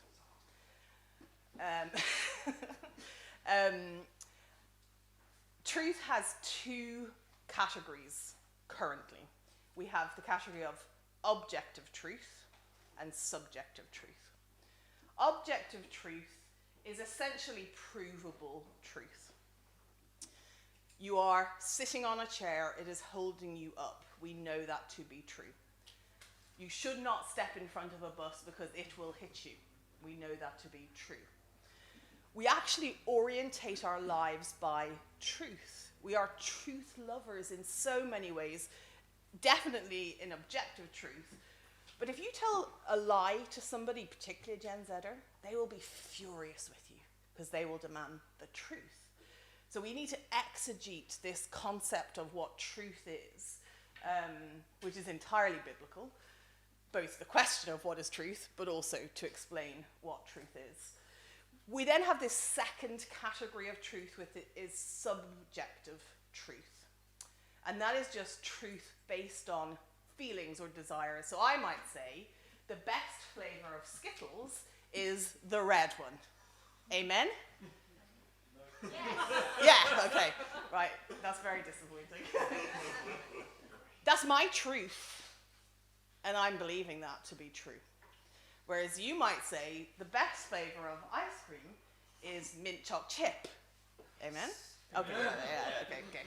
And you will then claim that to be your truth, but my truth is not the same, because I just think vanilla is the best flavor of ice cream. So that's where subjective truth hangs out. And all kind of belief, philosophy, religion has been relegated to the category of subjective truth. And that's where that is all hanging out. So essentially, what our Gen Zers are being presented with is a smorgasbord of truth options. So it's essentially like a build-a-kit of your own belief system. And interestingly, I think even our young people who will be kind of raised in evangelical churches will still have a degree of a build-a-kit faith, if we're not really carefully building a reformed faith in them. Because you're presented with all these truth options, and essentially you're trying to pick the ones that you think suit you, rather than stepping into a worldview, a belief system. You are building your own. Does that make sense? So one of the things that's been documented in America pretty significantly is a phenomenon that's been described as producing Gen Zers who are almost Christian. Which you might think, well, that's not anything new, but it is actually something slightly different than what we might think about. So we might classically have thought as almost Christians as the kids on the periphery who looked like there was something going on, but we weren't quite sure. This is very different. These are kids who are walking the walk, talking the talk, living a Christian life. But what happens particularly when they leave their church family to go to university, college, their first job, is that it's exposed as a veneer. So they've simply been veneered in biblical Christianity, rather than that kind of fundamental framework of belief. And like, you know, if I, which I would never do obviously, but if I took a wood plane to any of these panels, I would just continue to reveal oak. However, were we in a different establishment, and I took a wood plane to a nice oak-looking go-pack table, very quickly the veneer would be stripped away and chipboard would be revealed inside. And that's kind of what's going on. And so one of my big concerns for us in this country at the moment is, are we veneering children and young people? Or are we actually giving them a system of belief that is consistent, coherent, and livable? One of the fascinating things evangelistically and apologetically about Gen Z is they are actually a listening generation. So they are listening way better than the millennial generation, which is, on the one hand, super encouraging, because you can see them kind of really engaging and thinking. But why are they listening? They're listening for their truth. So they're scanning all the time for bits that they like and bits that they don't like. And so essentially they're building their belief system, which is why, if you poke any of, I guarantee you, if you poke any of your Gen Zers, you will have some kind of slightly alternative to the biblical worldview commitments to truth popping out. Yeah, have you talked about that? No, oh, that's good. So whether it's something like, and I've heard this a little bit actually, prayer is the same as manifesting. Like if you know what manifesting is, good. If you don't, talk to me afterwards. And that's just like wrong, fundamentally wrong, but that's a fascinating commitment to, they're just the same things. Worst case scenario, the triune God of the Bible is the same as Allah. Like, that's wrong as well. So it's kind of, how we are engaging with this kind of post-truth world. So I really, really commend you to think about the concept of truth with our young people, particularly before we go into kind of any apologetic or evangelistic endeavors. Because of this then, because we live in a postmodern, post-truth world, we are in a relativistic period of history. And that just simply means that your truth is relative to you, my truth is relative to me. They don't need to be the same. Now, of course, we believe that at some stage, your truth is going to be revealed before the creator of the heavens and the earth. And so it does really matter. But relativism says that you can believe what you want and we're all just going to get along nicely together. We see this everywhere. And this is, again, live your truth, be true to yourself. That kind of language is a relativistic statement. I see this in our young people, though, again. So I'll have a young person who'll say to me, Mel, I really believe that Jesus is the way, the truth, and the life. I believe that with every ounce of my being. And in the next breath, they'll say, but I could never say that to my Muslim classmate. That's relativism. So I want us to reflect on whether we're raising relativistic Christians. If you believe that is the case, Jesus is the way, the truth, and the life, we've got to believe enough to help us to speak and to stand. I think sometimes how we talk about Christianity is relativistically. So the one caveat I have slightly on this, although I'm changing my mind on this a little bit at the moment as well, is schools ministry. But by saying something like, this is what Christians believe, that is a relativistic statement. 10 years ago, I was teaching people to say that, particularly in schools ministry. Now, I think we need to really steer clear of that kind of language because we're just speaking relativistically into a relativistic world. Alonso. Just with that young person, is it the belief that the Lord is the way, the truth, and the life, that's a relativistic, statement, or is it a fear of rejection that you would say? Both. Both. Okay. Yeah. So I think one is not convinced about there only being one way to God. So a bit kind of, we've all got our hands on the elephant or different roads up the mountain, whatever. The other is fear of cancel culture. But I think it is both genuinely. So kind of relativism, it's my truth, but I believe other people can have their truth. And I think our Christian kids are more convinced regarding other religions than just a secular belief system. So I think if someone didn't have a faith commitment, is this touchscreen? Oh, it's here. Hang on. Continue watching. There we go. I think if people didn't have committed belief system, they'd be slightly more inclined to think, okay, I can talk to these guys about Jesus being the way, the truth, and the life. But I think they're particularly convinced around other religions, which is fascinating. Yeah. So that's kind of relativism. Yeah, and just let me encourage you to think about, we might talk about it in a minute, are we raising relativistic Christians? Are we being very clear with our young people that relativism with the gospel is not an option, and there is one standard of truth for all humanity, and the choice is either we believe in that or we don't? Now, I will say that to you that way. I might say it to my young people that way. We'll think about how we articulate that to the world slightly differently. But do our young people get that? Do they actually get that? Is kind of why I'm wondering. Not because we're teaching error, but because we're not teaching clearly into a relativistic world. Individualistic.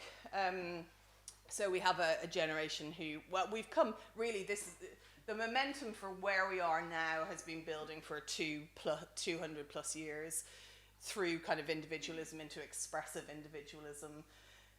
You will know that expressive individualism basically says, look inside yourself, declare who you want to be to the world and live that way.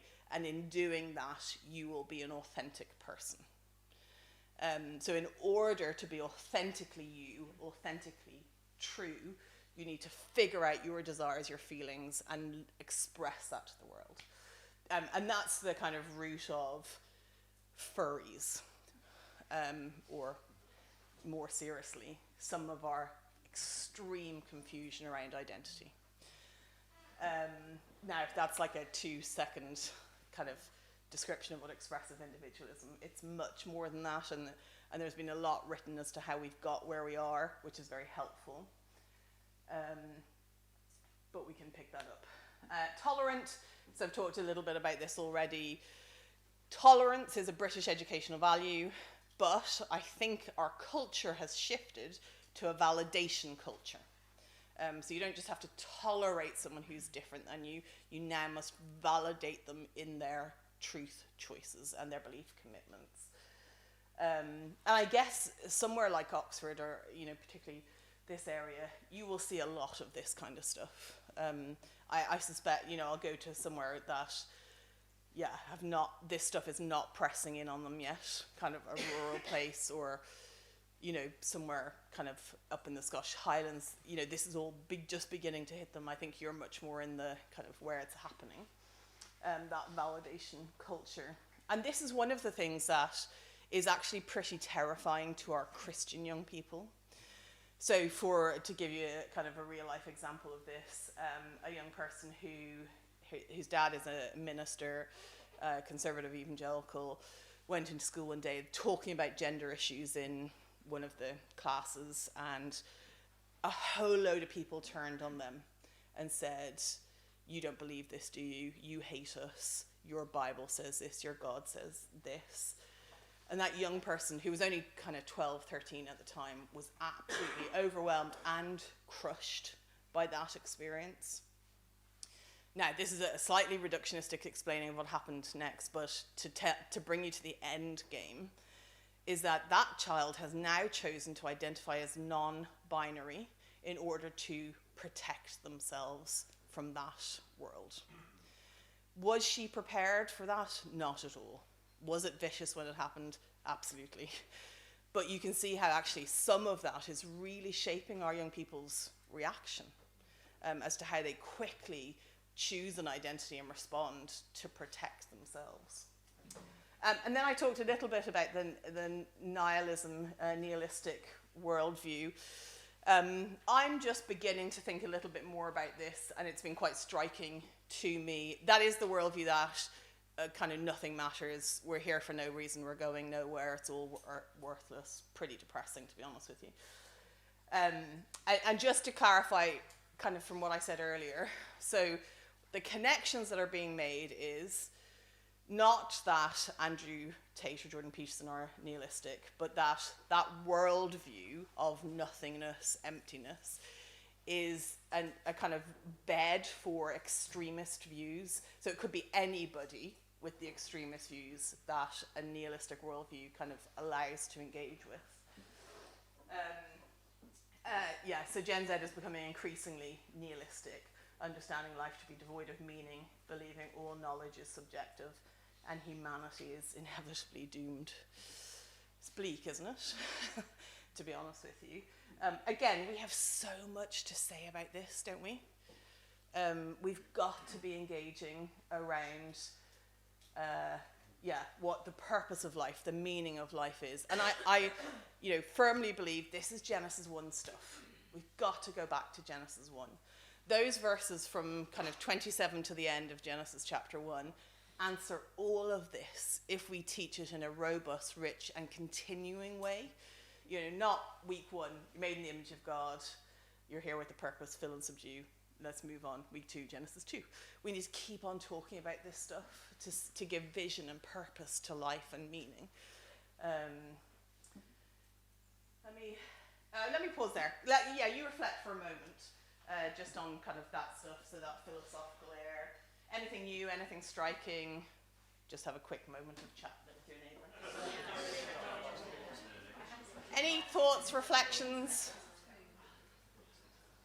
Alonso? Is the nihilism, we were just chatting and thinking about how the nihilism is helping drive some to the church.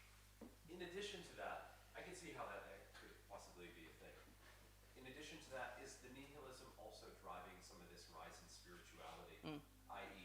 the occult? And I'm just curious what your thoughts are on that. Yeah, I think that's right. And we're going to touch on this in a minute, actually.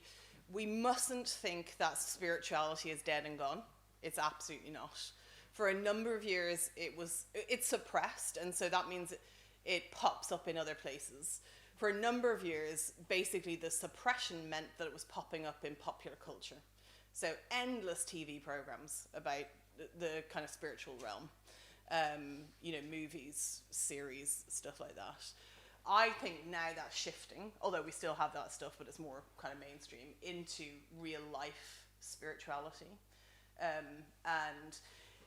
Whether it will lead to cult membership, I think yes, to some degree. But I think also, I was mentioning to a few people earlier, one of the things we are seeing is a pretty strong uptake towards Islam. From they call them reverts, but from non-Muslim families, people who are stepping into kind of Muslim life to Islam. So I don't think it will be cultish behavior, but I think it will be other religions. We might talk a little bit as to why some religions are attractive as well. David? Can I ask something? So, talk a bit about the kind of relativism and the danger of raising relativistic Christians.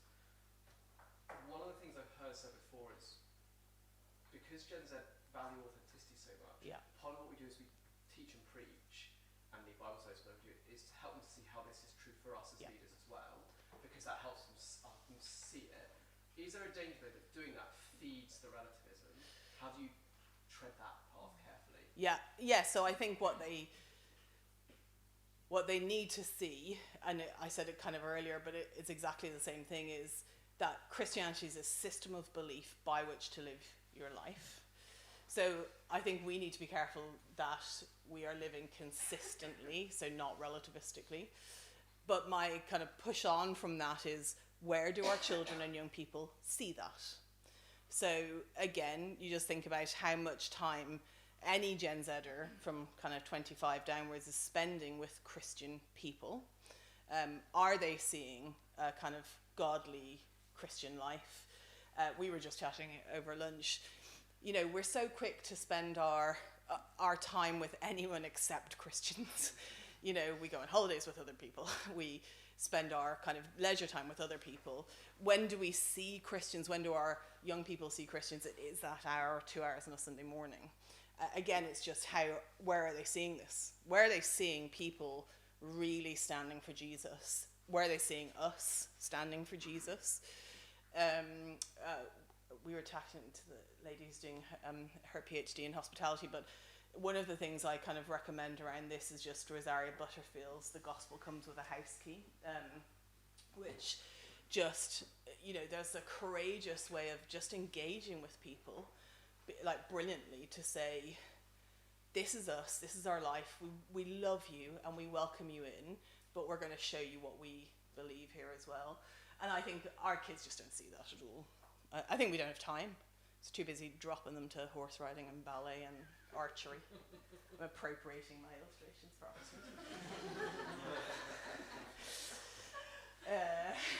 okay, I'm going to move us on for a minute, just because we're still only on slide 28 of 43.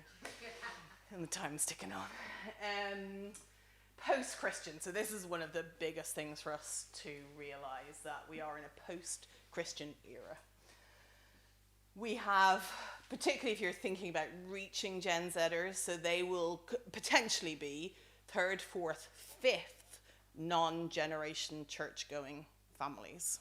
So people who for a long time have been distanced from formalised religion of any sort. We have consecutively something that's called the rise of the nuns. Now, when I talk about it, it sounds like something connected to Father Ted, but it is the N-O-N-E-S, not the nuns or Dairy Girls. There's a, and basically, again, there's an irony of this, because if you went to a hospital or, you know, some other institution of His Majesty's pleasure today, you'd have to declare, I'm a Christian, I'm an atheist, I'm an agnostic, I'm Jewish, I'm Muslim, whatever. There is now another box, which is nun, N-O-N-E. So those who don't want to be boxed are ticking the box to say they are the nun. And simply what that means is you're not going to box me with your preconceived systems of belief. I'm going to have my own belief system, which may be spiritual, religious, but it may not be either. So don't presume that about me either. And you can just see, I don't know if this is hard to see, but these are just kind of in terms of the rise of the nuns, here's the Gen Zers here, kind of 42.3, 42.7 in millennials. So that it's these two categories, particularly millennial and Gen Zers. On this, there's a couple of books that I've read really recently that are helpful. The first is, these are both secular, but so helpful. They're both by one woman, Tara Isabella Burton. Oh, some people have come across her. The first one is called Self-Made. And the second one is called Strange Rights. So the rise of the nuns is around is strange rights, and self-made is all kind of image, identity, expressive individualism.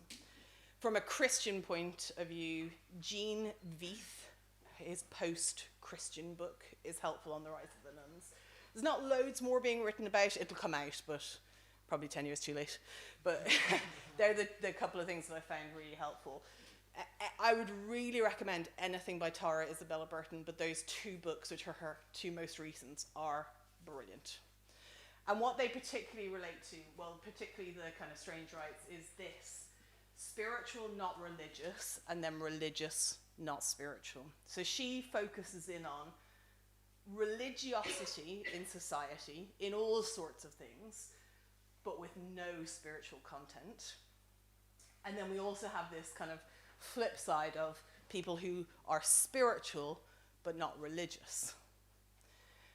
And I realize this is kind of a little bit complex. So when I talk, like, let me give you an example she uses about people who are religious. She particularly talks about an immersive theatrical experience that became contagious for people.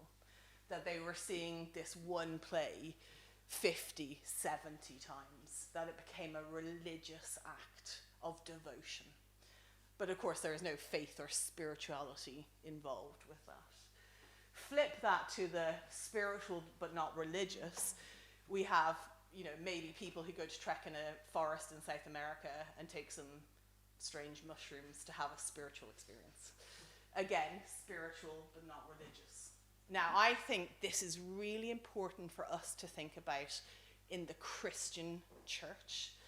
If this is going on outside, so people who are committing to religion, not in a faith sense, so forget kind of Christian, Muslim, Jewish, but religiosity, but not spiritual, and then spirituality, but not religious, we are going to need to think about how and what we do in the local church.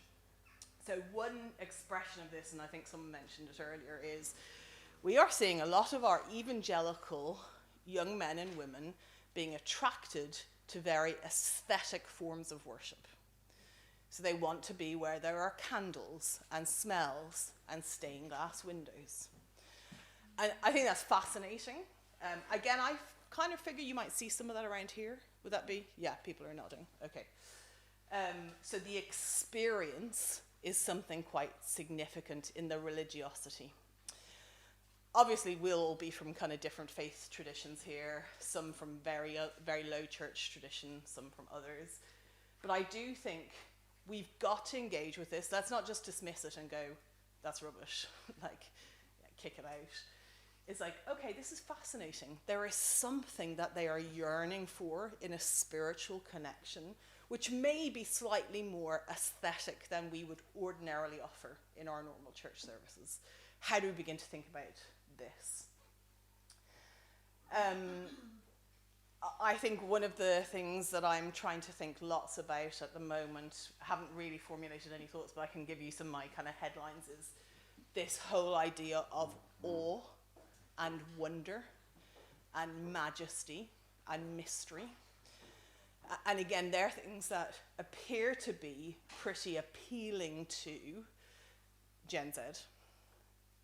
They're also very significant in the Christian faith, but they're things I think that we have downplayed or tried to eradicate a little bit in sometimes how we worship, how we believe in things. And I think those kind of things need to be elevated in our communication of the glorious truths of Scripture and the personhood of Christ. Any kind of thoughts or reflections? I can't say I'm in any way kind of thoroughly thought through on this. I'm thinking a lot about it. It obviously creeps very much into the millennial generation as well, the rise of the nuns. So, any thoughts or reflections? This particularly fascinates me, to be honest with you. And it has done for a while, because I've been hearing about lots of evangelicals going to high Anglican churches, that kind of stuff. And I'm thinking, again, I'm always thinking, why is this happening? And I think that it is that experiential religiosity that's appealing. They're not leaving their beliefs behind. So they are committed Bible-believing Christians, but they're looking for something slightly different. Of course, the thing is, for lots of our young people in this country, that's going to be hard to marry, to find that aesthetic experience with an Orthodox Christian faith. Any thoughts, reflections? In Ireland, we'd call it being up the candle a bit. Go on, Dan. Just a reflection and thinking whether you've engaged with Justin Brierley's stuff. Yeah, a little bit. Definitely read. Yeah. Surprising rebirth of belief in God, the thing of again, awe, wonder, majesty, and mystery. Yeah. But coming back to the Lord, or at least willing to give him a second go. Yeah. The new atheist didn't satisfy. Yeah. Which is great, isn't it? Augustine said it. Our hearts are restless till we find rest in him. And that's wonderful in terms of the agitation is always going to be there. And I think that's right. Okay, I'm going to keep going. It's like, I like to startle people with this one. This is not a label that they have given themselves, but a label sociologists are giving Gen Zers, and that is that they are a generation of liars. Now, does that mean that our Gen Z people are telling more lies than ever before? No, it's fine. But this is all related to the denial of truth. So basically, it's to do with the fact that we are quicker to deny truth than proclaim truth and offend another. I don't think this is new. You know, I have memories of going to the hairdresser on a Monday morning and the hairdresser saying, "What did you do yesterday?" and me going, "Oh, not much. Spent some time with some friends."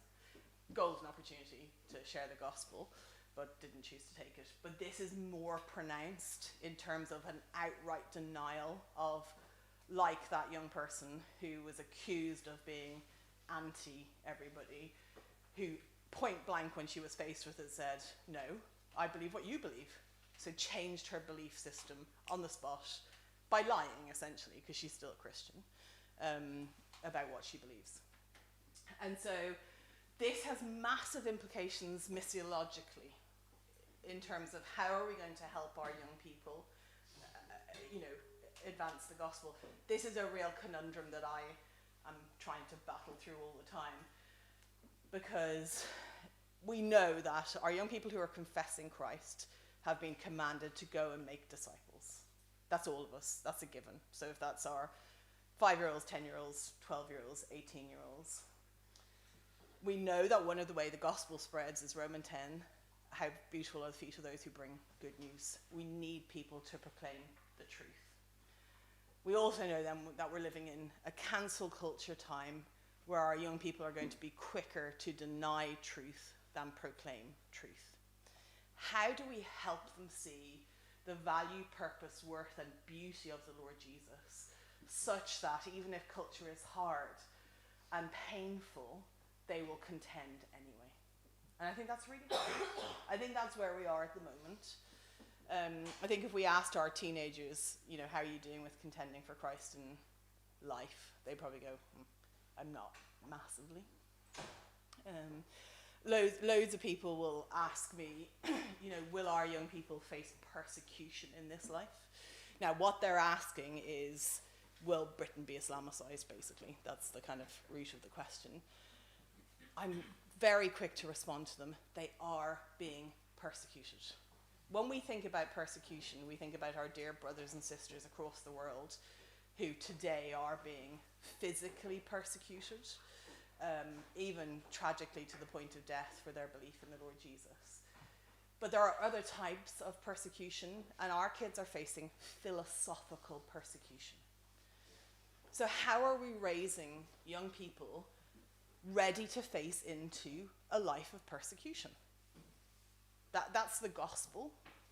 And I don't want to be kind of alarmist on that, but we are raising strangers and aliens, exiles in a foreign land.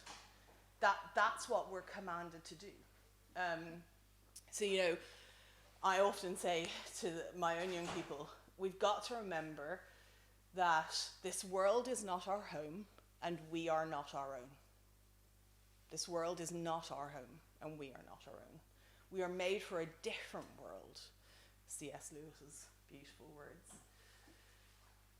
Now, in the UK at the moment, we have a number of idols, and I think this is part of the church as well. We have an idol of comfort. We also have an idol of children. Part of the idolatry of children is to do with mommy guilt or daddy guilt. So parents who are absent a lot of time, and then children are overindulged. You combine the idolatry of children and the idolatry of comfort. What do you want? Happy, comfortable children. That creeps into the church all the time. So we don't, the thoughts of sending our children out to face persecution is horrendous. I think for lots of people, rightly. None of us are thinking, oh good, I'm going to raise a martyr. But this is the world that we're living in.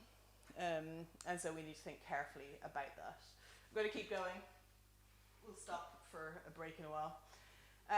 This is a guy called James Emery White. He's written a book on engaging with Gen Z. I don't agree with everything he said, but there's some stuff that's helpful. He's a Christian commentator on kind of generational studies. In terms of ministry in a post-cultural world, I think this is helpful. He says, first, they are lost.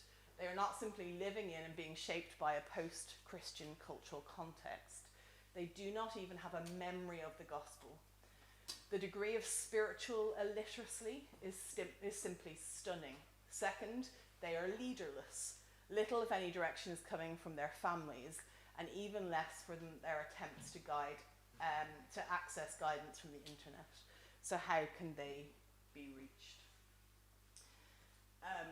He also says, perhaps it'll come up in a minute, in terms of apologetics, that the questions they're asking are not the questions that we're posturing to answer, basically, that we're misfiring in our apologetic endeavours. What are they longing for? Well, I think there's loads of things, but these are three things that we instantly can engage with. So authenticity, connectivity, and relationships. So you'll remember from the very beginning the kind of desire for authentic uniqueness. How do we show the beauty of authentic Christian life? Again, this is a question for us. How do we expose our children and young people to Christian life and living? How do we help our Gen Zers engage with our church families who are authentically living for Christ? How do we help an articulation of that? How do we share that ourselves? Obviously, again, like tragically, we live in a time, don't we, where rightly safeguarding is very kind of serious, but also that is quite preventative in sharing life with other people, which is really why, again, back to the family stuff, it does need to be family to family often, rather than just, like when I started out in youth ministry, I would so often fill my car with kind of 4 young people, and we'd go off and do everything. I take them to Christian Concern meetings, to Christian Institute meetings, to occasionally to secular things. But I just shared my life with them. They were in and out of my home. It was very different. That's 25 years ago. But now that's so hard to do, but we've got to think about this. Where do they see that there are people living consistently with a gospel belief system? Connectivity and relationships, I'm going to kind of merge these two together, linking back to that communaholic, so they want that community feel. We talk a lot about our church families, right? But I don't think we're very good at doing community in church family. So, and again, I can push this into youth and children's ministry, or particularly youth ministry. We like to get them in, teach them, get them out, or else we bring them in. We play a whole load of activities or games with them that don't involve relationships at all. Football, table tennis being 2 of the examples. We then throw a 5-minute epilogue, or 10-minute, or 15 if you're really pushing it, epilogue in and send them home. Where are we nurturing relationships? Now, push that into church, family, intergenerational life.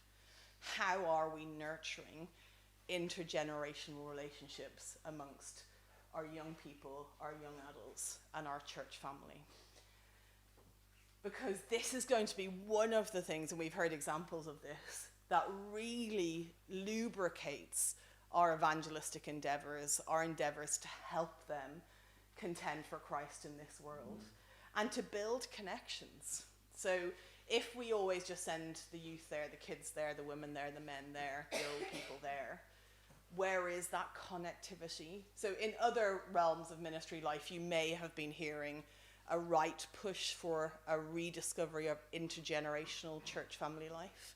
And I think that's right. But I'm nervous that that just becomes tokenistic rather than truly richly living together as the people of God.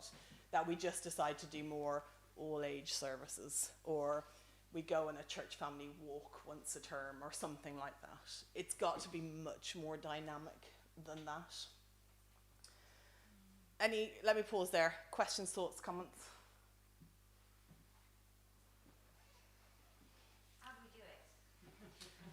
Good. I think we need to help people. So again, I realise for some of us, this is above our pay grade. We need to help people to stop treating church like a golf club, which is where you rock up once a week, you play a few rounds, you have a drink in the clubhouse, and then you go home and say, same time next week, and just rock back up again. We've got to give a different vision for church life, something that is beautiful and unique. We can be the beginning of the change, but we do need other people to kind of grasp this as well. So it's away from that programmatic model of ministry that we've inherited and much more towards intergenerational family life ministry. I'm going to keep us going so we can move quickly. Let's think really practically, what do we need? How are we going to engage with our young people in this Gen Z category? So, okay, when it comes to teaching scripture, I think there's a few things. First off, we need to teach the whole counsel of God. Now, you might be thinking, oh yeah, of course. But actually, if I looked at any of our curriculums for youth ministry, it would be very limited. Oftentimes, when I look at the curriculums in local churches of what they do with young people, it is no more than 14 books of the Bible. And that is a very small portion of Scripture, over and over and over again. So we need to be teaching the whole counsel of God. I don't think there's anything we can't teach to our young people. I think there's stuff that's harder to teach to our young people, which will demand more work, but I think we can teach everything. We need to teach a biblical meta-narrative. So one of the kind of issues with a post-truth culture is we have the eradication of a meta-narrative. So the overarching story of life has been eradicated, which gave sense and shape to our experience. And so we have to help our young people discover that their story is made to be grafted into his story. Some of the kind of expressive individualism advice at the moment is, you take the pen and write your own story. You know, you see those kind of posters around schools. No, this is your story, and you're grafting into it. I've talked a lot about a biblical worldview. If you want to do some more kind of thinking about that, you can get in touch, and I'll help you to figure that out. It's not a phrase we're particularly au fait with in kind of British evangelicalism, just that whole worldview concept, much more prevalent in America, of kind of shaping everything through a biblical lens. We need to teach exegetically with clarity. So we need to really be clear on what we're teaching and know what we're talking about, which is a burden, particularly for volunteer youth and young adult workers. But it does matter at this stage. We need to teach with thoughtful and precise application.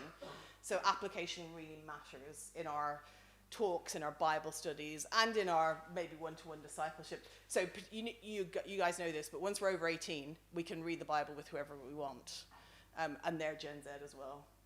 With compelling power, one of the things that Gen Z find very attractive is compulsion, so people who speak in a compelling way. So think of kind of the old kind of Bible-thumping, pulpit-thumping preachers, which we probably would be like, oh no. They will actually find that pretty attractive, so with much more power, energy, and dynamism. With illustrations that connect, so again, making sense of their life, and through living testimony. So I think when we think about testimony giving, we think about famous people who have a pretty cool testimony to share about their engagement or discovery with Christ. We very rarely think about a 5-minute snippet of what God has done in my life this week. Just share our testimony, share our sanctification journey. We want to build a biblical worldview, but particularly addressing the issues that we know Gen Z are interested in and passionate about.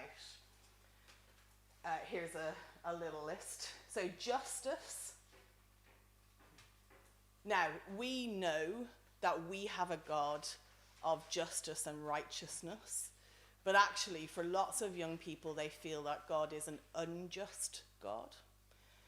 So that's a big kind of doctrine of God thing to explain.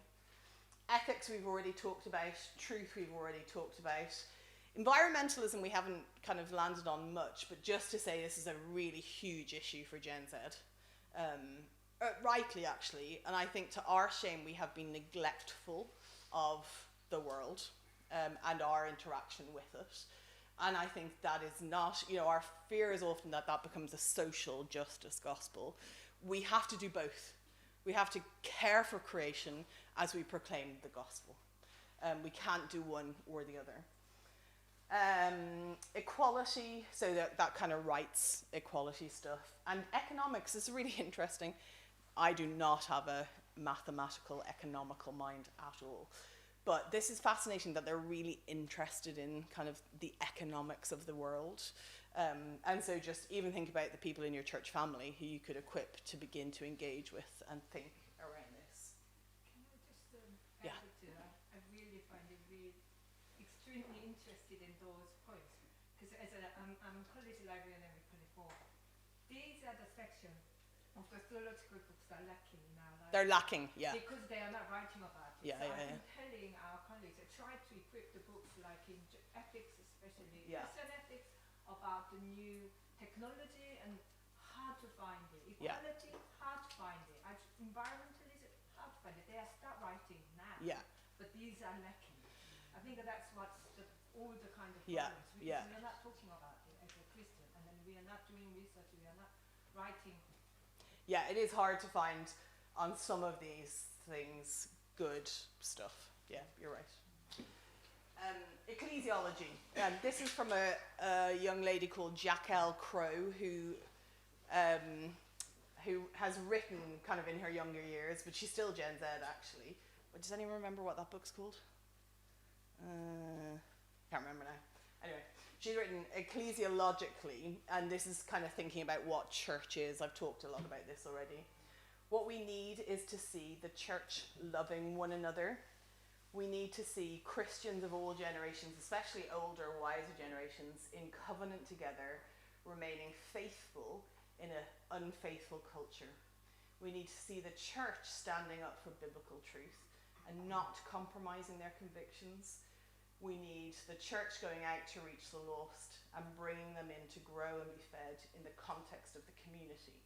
What we need to see is the church being the church, which is what's it called? This changes everything. This changes everything. Yeah, brilliant. Which is really written for teenagers, so you don't need to pick that one up. But our ecclesiology really matters. I've talked a number of times about what we believe about church really matters for how we engage with this generation. Biblical, we've talked about this, biblical ethics. So self is the arbiter of morality. Self is the authority of personal morality. So the right belief is the one that doesn't hurt or imply criticism against anyone else. We've got to give them a much bigger framework through which to engage ethically in the world. I spoke to a very senior NHS geriatric palliative care consultant in the last 3 months. He said he is 100% confident that within the next 10 years, euthanasia will be legalized in this country. So here's the good news. It's your kids that are going to be making decisions about your switch on or off. But, it brings it to acutely kind of focused view, doesn't it? So that in the next 10 years, this is going to be significant. We already are dealing with the abortion crisis. And this is his quote from James Emery Wright about apologetics. He suggests that the days of apologetics based in evidence is over. Instead of did Jesus rise from the dead, the question is now, so what if he did? Instead of asking, does God exist? The question now is, what kind of God would call for the killing of an entire people group? Instead of testimonies about lives changed through Christ, their question would be why lives currently lived by Christians aren't more changed, but instead marked by judgmentalism, hypocrisy, and intolerance. This is right on the money for me. Charlie? Yeah, I think this is really helpful. We do training stuff think what I would just say though is that it's the presenting questions that have changed, not the deep down questions. So you still need the did Jesus rise from the dead, can I trust the Bible? They're just not the certain. It's probably like stage 2, right? Exactly. Yeah. So this is our kind of frontline apologetic stuff. Yeah, bro. These are the issues I think that are presenting. So social justice, identity and belonging, evil and suffering, gender, science, and the hypocrisy of Christians. Yeah.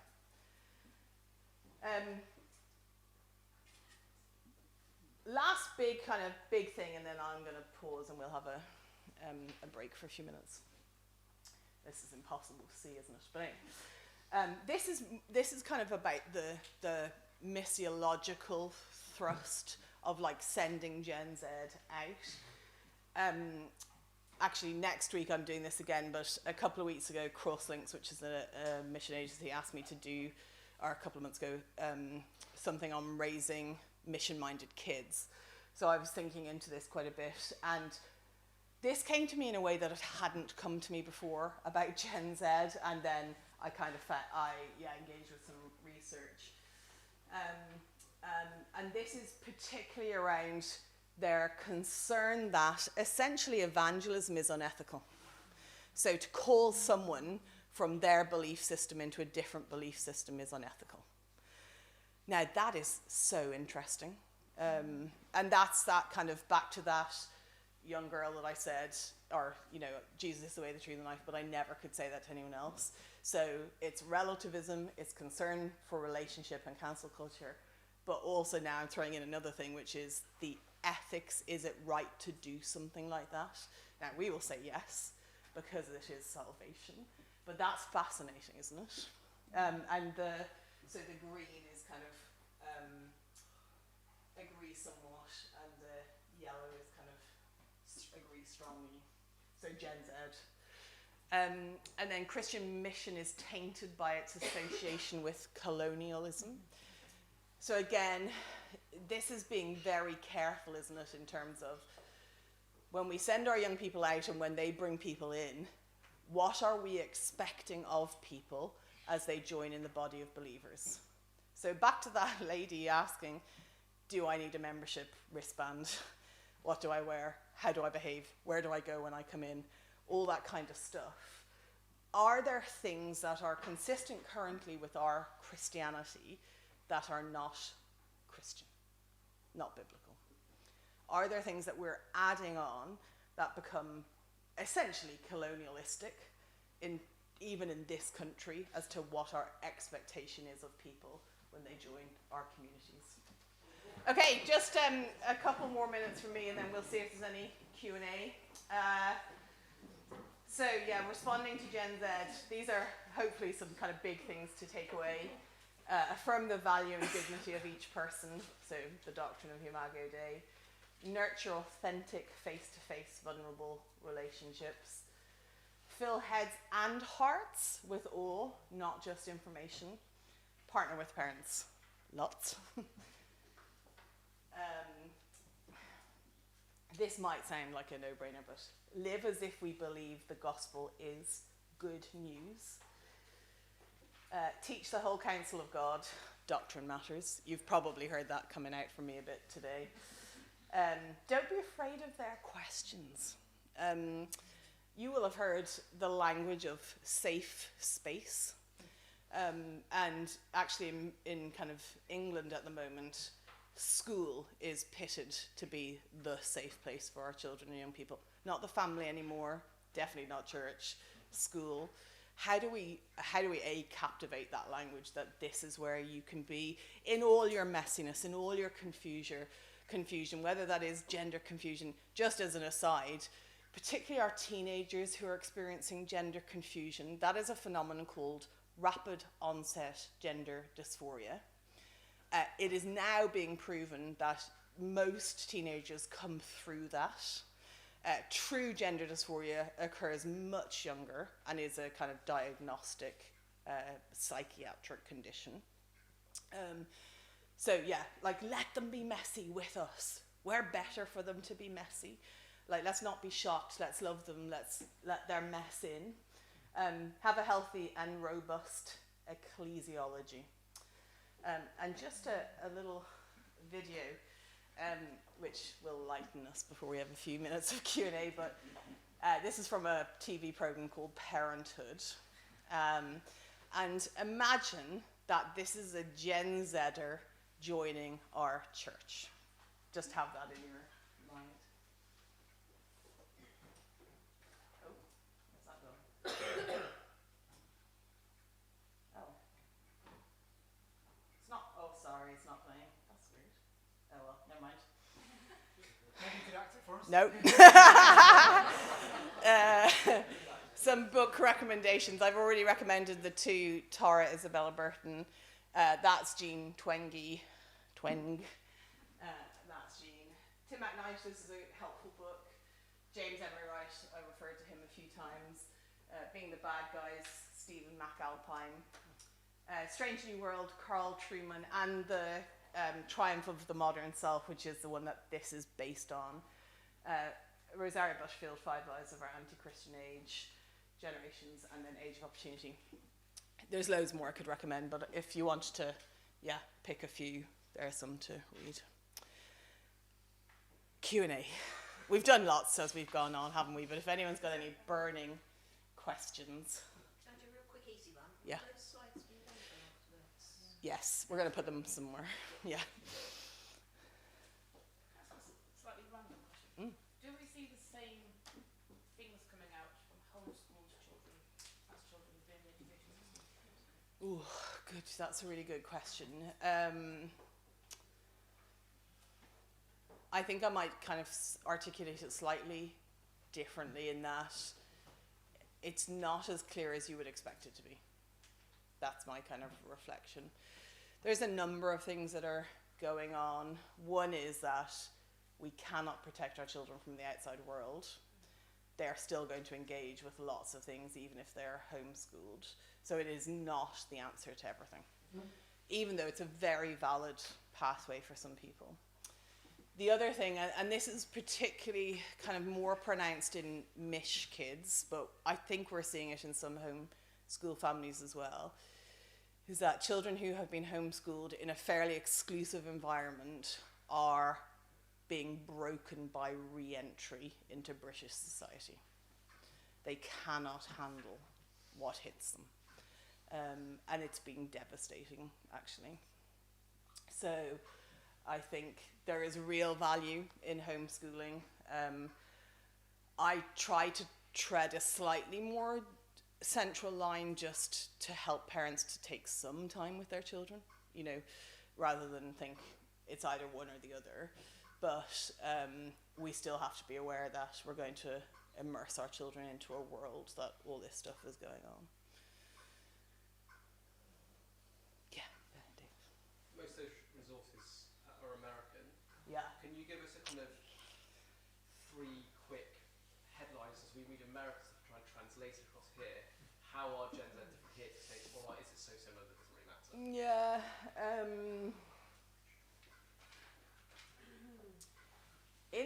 In the secular stuff, it doesn't matter. So any of the Jean Twenge stuff, this is much more American, kind of age of opportunity. I'm just trying to think. I think in what I'm recommending, the editors have done a good enough job in making it culturally appropriate. It used to be that we were much more advanced than America. In every way. That's not, in cultural dissolving and mess. But that's kind of, the pace is kind of equal now just because of social media and stuff. So, yeah, I think I'm pretty happy to say, like I do, I think if we gave this, which is a brilliant book, to lots of our church family, this is all going to make you rush and buy it now, to lots of our church family members, some of them would fall off their pews. She's very straightforward, no messing, brilliant, but people were like, hang on a second, this is all a bit too much for our country club Christianity. So I think some of it's just a bit more straight talking. Thanks, Neil. How do we encourage parents to play more of an active role? Yeah, which is a brilliant question. Like, I think for most of us here, this is above our pay grade. And I'm certainly passionate about getting to pastors, vicars. There's some here. But yeah, it's got to come from the pulpit. Got to come from the pulpit. I think we need a radical rethink on all of this. You know, one of the places I talk a lot about is just as this country is really wonderful at prenatal and postnatal care. So people who are anticipating the birth of a child and after the birth of a child. And contrast that then to how we help parents begin to think even about what this looks like.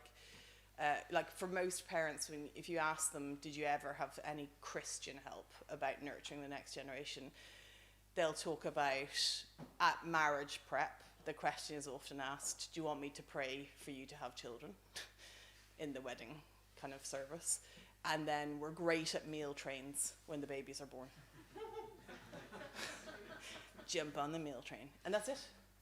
We are not engaged properly in the nurture of the next generation through parents at all in this country. We're just basically leaving everyone up to their own devices. It's not a question for discipleship. No one's discipling men, particularly into leading their homes. We're at sea in all of this stuff at the moment. Do you think that's because culture has changed so quickly? So I've got 4 kids, 12 to 21, and I've often felt under-equipped. I don't really understand, and I've read quite widely, but do you think that's part of it? Or? No, basically, I'm afraid. I think it's how we've been trained to think in British evangelicalism. I think it is. We've had a mentality of just get them converted and leave this to us. And we haven't placed it as a priority for parents. I'll often hear people say to me, actually, I don't want my parents discipling their children. I want them out evangelizing in their workplace. We'll do that is pastors and vicars will say that kind of stuff to me. Yeah, people's eyebrows are going up. I want you out there evangelizing in the workplace, on the train, making money that you can support our ministry. We'll look after your kids. It is, but I like that. That's a genuine sentiment that has been said to me. But I also think it's representative of some of where we are. So yeah, let's be the change we want to see. If you are older Christian parents, adopt a young couple and show them what it's like to parent Christianly. If you're a pastor, minister, vicar, begin talking about this sort of stuff.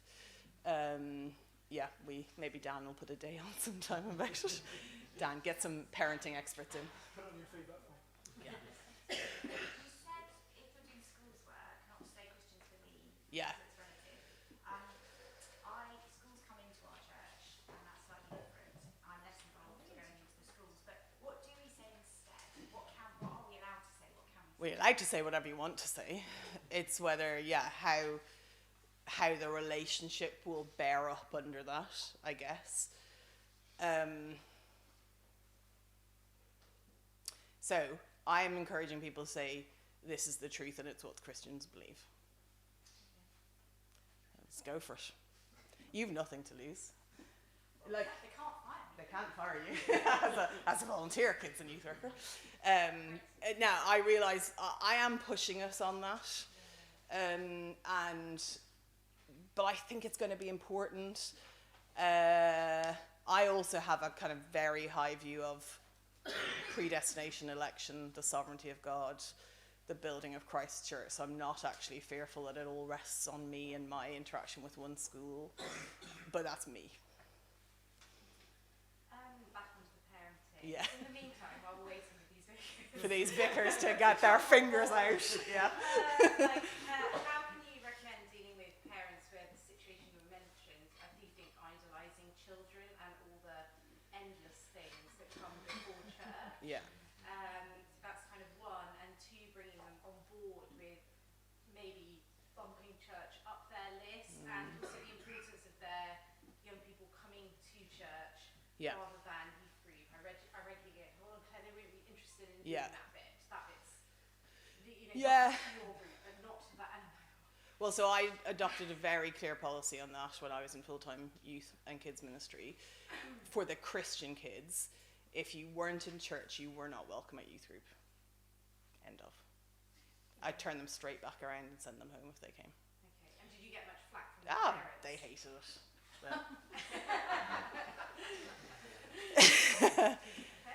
But I didn't do that in isolation. I was like, it's church. Church is where it's at. These are your people. This is your family. These are who I want you to love and serve, and who will love and serve you. They got it. We probably had 6 months of ropiness, and then it was like, okay. I think the young people are easier to get on Oh, than yeah, the yeah. parents. Yeah. That's I could get the young people to come Yeah, to church, I just yeah. can't get their parents. Yeah. So I think start thinking about how you do shape some of that. Like, I think it is hard for our young people to sit in church, not because they can't listen, but because, again, how are we recognizing that they're in the building? How are we teaching and preaching in a way that does engage them as well as a 90-year-old and a 50-year-old? I think we stop kind of Pathfinder's age, and then we shove them in church, and we never teach them how to listen to a sermon, what a sermon is, the doctrine of preaching, of teaching. I think we need to do much better on all that stuff. Chris Rash has a great little book called Listen Up that is really helpful on that. So I think it is both and. But yeah, and I realise I'm older and maybe a bit more fierce, that I can play hardball. But I was really serious about that. I didn't apply it to my non-Christians because it is different for them. It's the Christian kids that you've got to nurture a love for their church first, rather than their group, because their group's not always going to be there. But interestingly, you say that we've had 3 non-Christians come just out of nowhere. Yeah, amazing. Family Connections Church, and they're in church twice a week, every week. I actually think, the church is the problem. Yeah. We're hearing this all the time at the moment, just teenagers rocking up to church. It's amazing. And actually, they might do us a real service in some of this, because, everyone would be like, oh, do you not want to go to the youth group? And they're like, no, I'm happy here. Why do you want me to go to the youth group? But yeah, I think we just need to start talking about it, thinking about it. Yeah. Mark, can I ask a question? Oh, yeah. Can you talk a little bit about the slightly older Gen Zs and sort of interns and oversight in the workplace and the working patterns of that? There's complications there. It is complicated. I actually think you'll think I'm a one-trick pony, but this is back to Genesis 1. Because it is about vocation, isn't it? And it's about working for the glory of God. So I actually think this is our theology of work. And I do think that youth group is the place to begin to speak about that, and then into young adulthood, that we're helping them think about what work is, how to conduct yourself in the workplace. So there's a few things going on. One, because Gen Z are anti-authoritarian, the OK boomers sort of stuff. They're finding it hard to take authority in the workplace. And so I do think that is kind of a theology of work, a kind of, understanding of how to respond to those in leadership.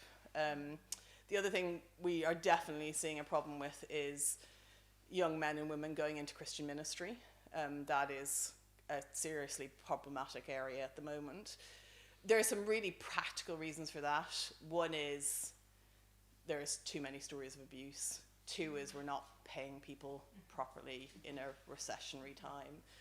But I think there is much more going on as to, again, what does sacrificial life look like? I haven't talked about this at all, but in other stuff that I do, I talk a lot about the concept of sacrifice for Gen Z, and it is a strange concept, even for Christian young people. So what does a sacrificial life look like? And a life in service of others, I think, is a struggle. So I think, again, this is back to how we're teaching what we're teaching, how we're modelling, and to inculcate a strong kind of understanding of what it means to serve for the glory of God. Orlando's trying to help us think in a few weeks' time, some of us, about getting young men and women into ministry, but it is a big problem at the moment. Of kind of trying to see, on my areas, particularly obviously youth and kids workers, I am advertising for people month in, month out for years trying to get good workers. People are appointing and it's failing and it's very messy. So yeah, if we're committed to the future of a diversification of ministry, so not just the man and his flock, we need to think carefully about how we do this. Ben.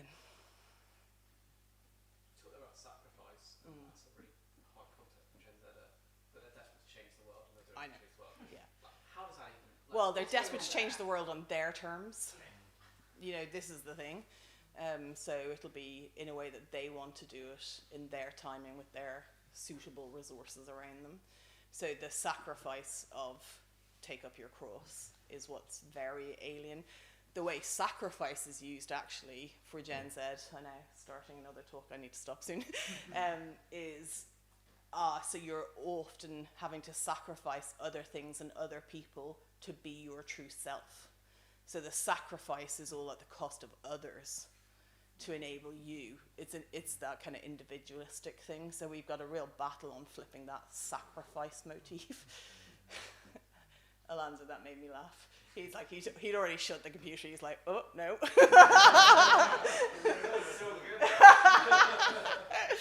Go on, last one. Like, just coming off that point there with the sacrifice, maybe with the older kind of end of this generation, I found that the kind of level that they're willing to commit to church and put even ability to go on, let's say, church rota or to serve in their church, they're finding that really difficult. Yeah.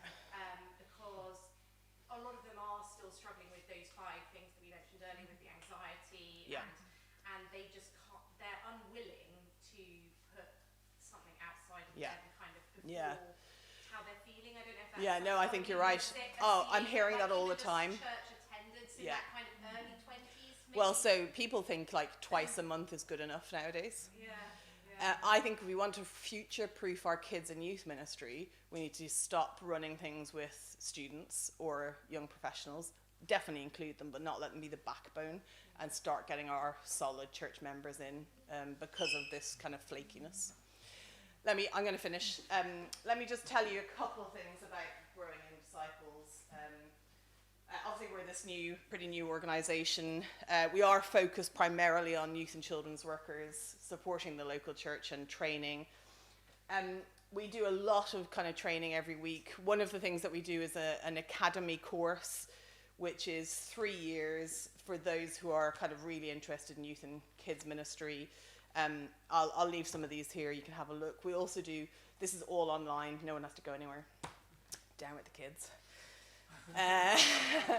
We also do online volunteer training. We do training days, so kind of like this, but bigger. The nearest one to you is going to be London, so that's not very near at all, coming up. But and we love to go to local churches to equip local churches. So if we can help in any way, this is wrong in terms of the dates and stuff, but right in terms of the content, because we've now got a new kind of, we're just coming to the end of this year. So if anyone wants that, have a look, pass it on to other people, and thank you very much. Well, thank you.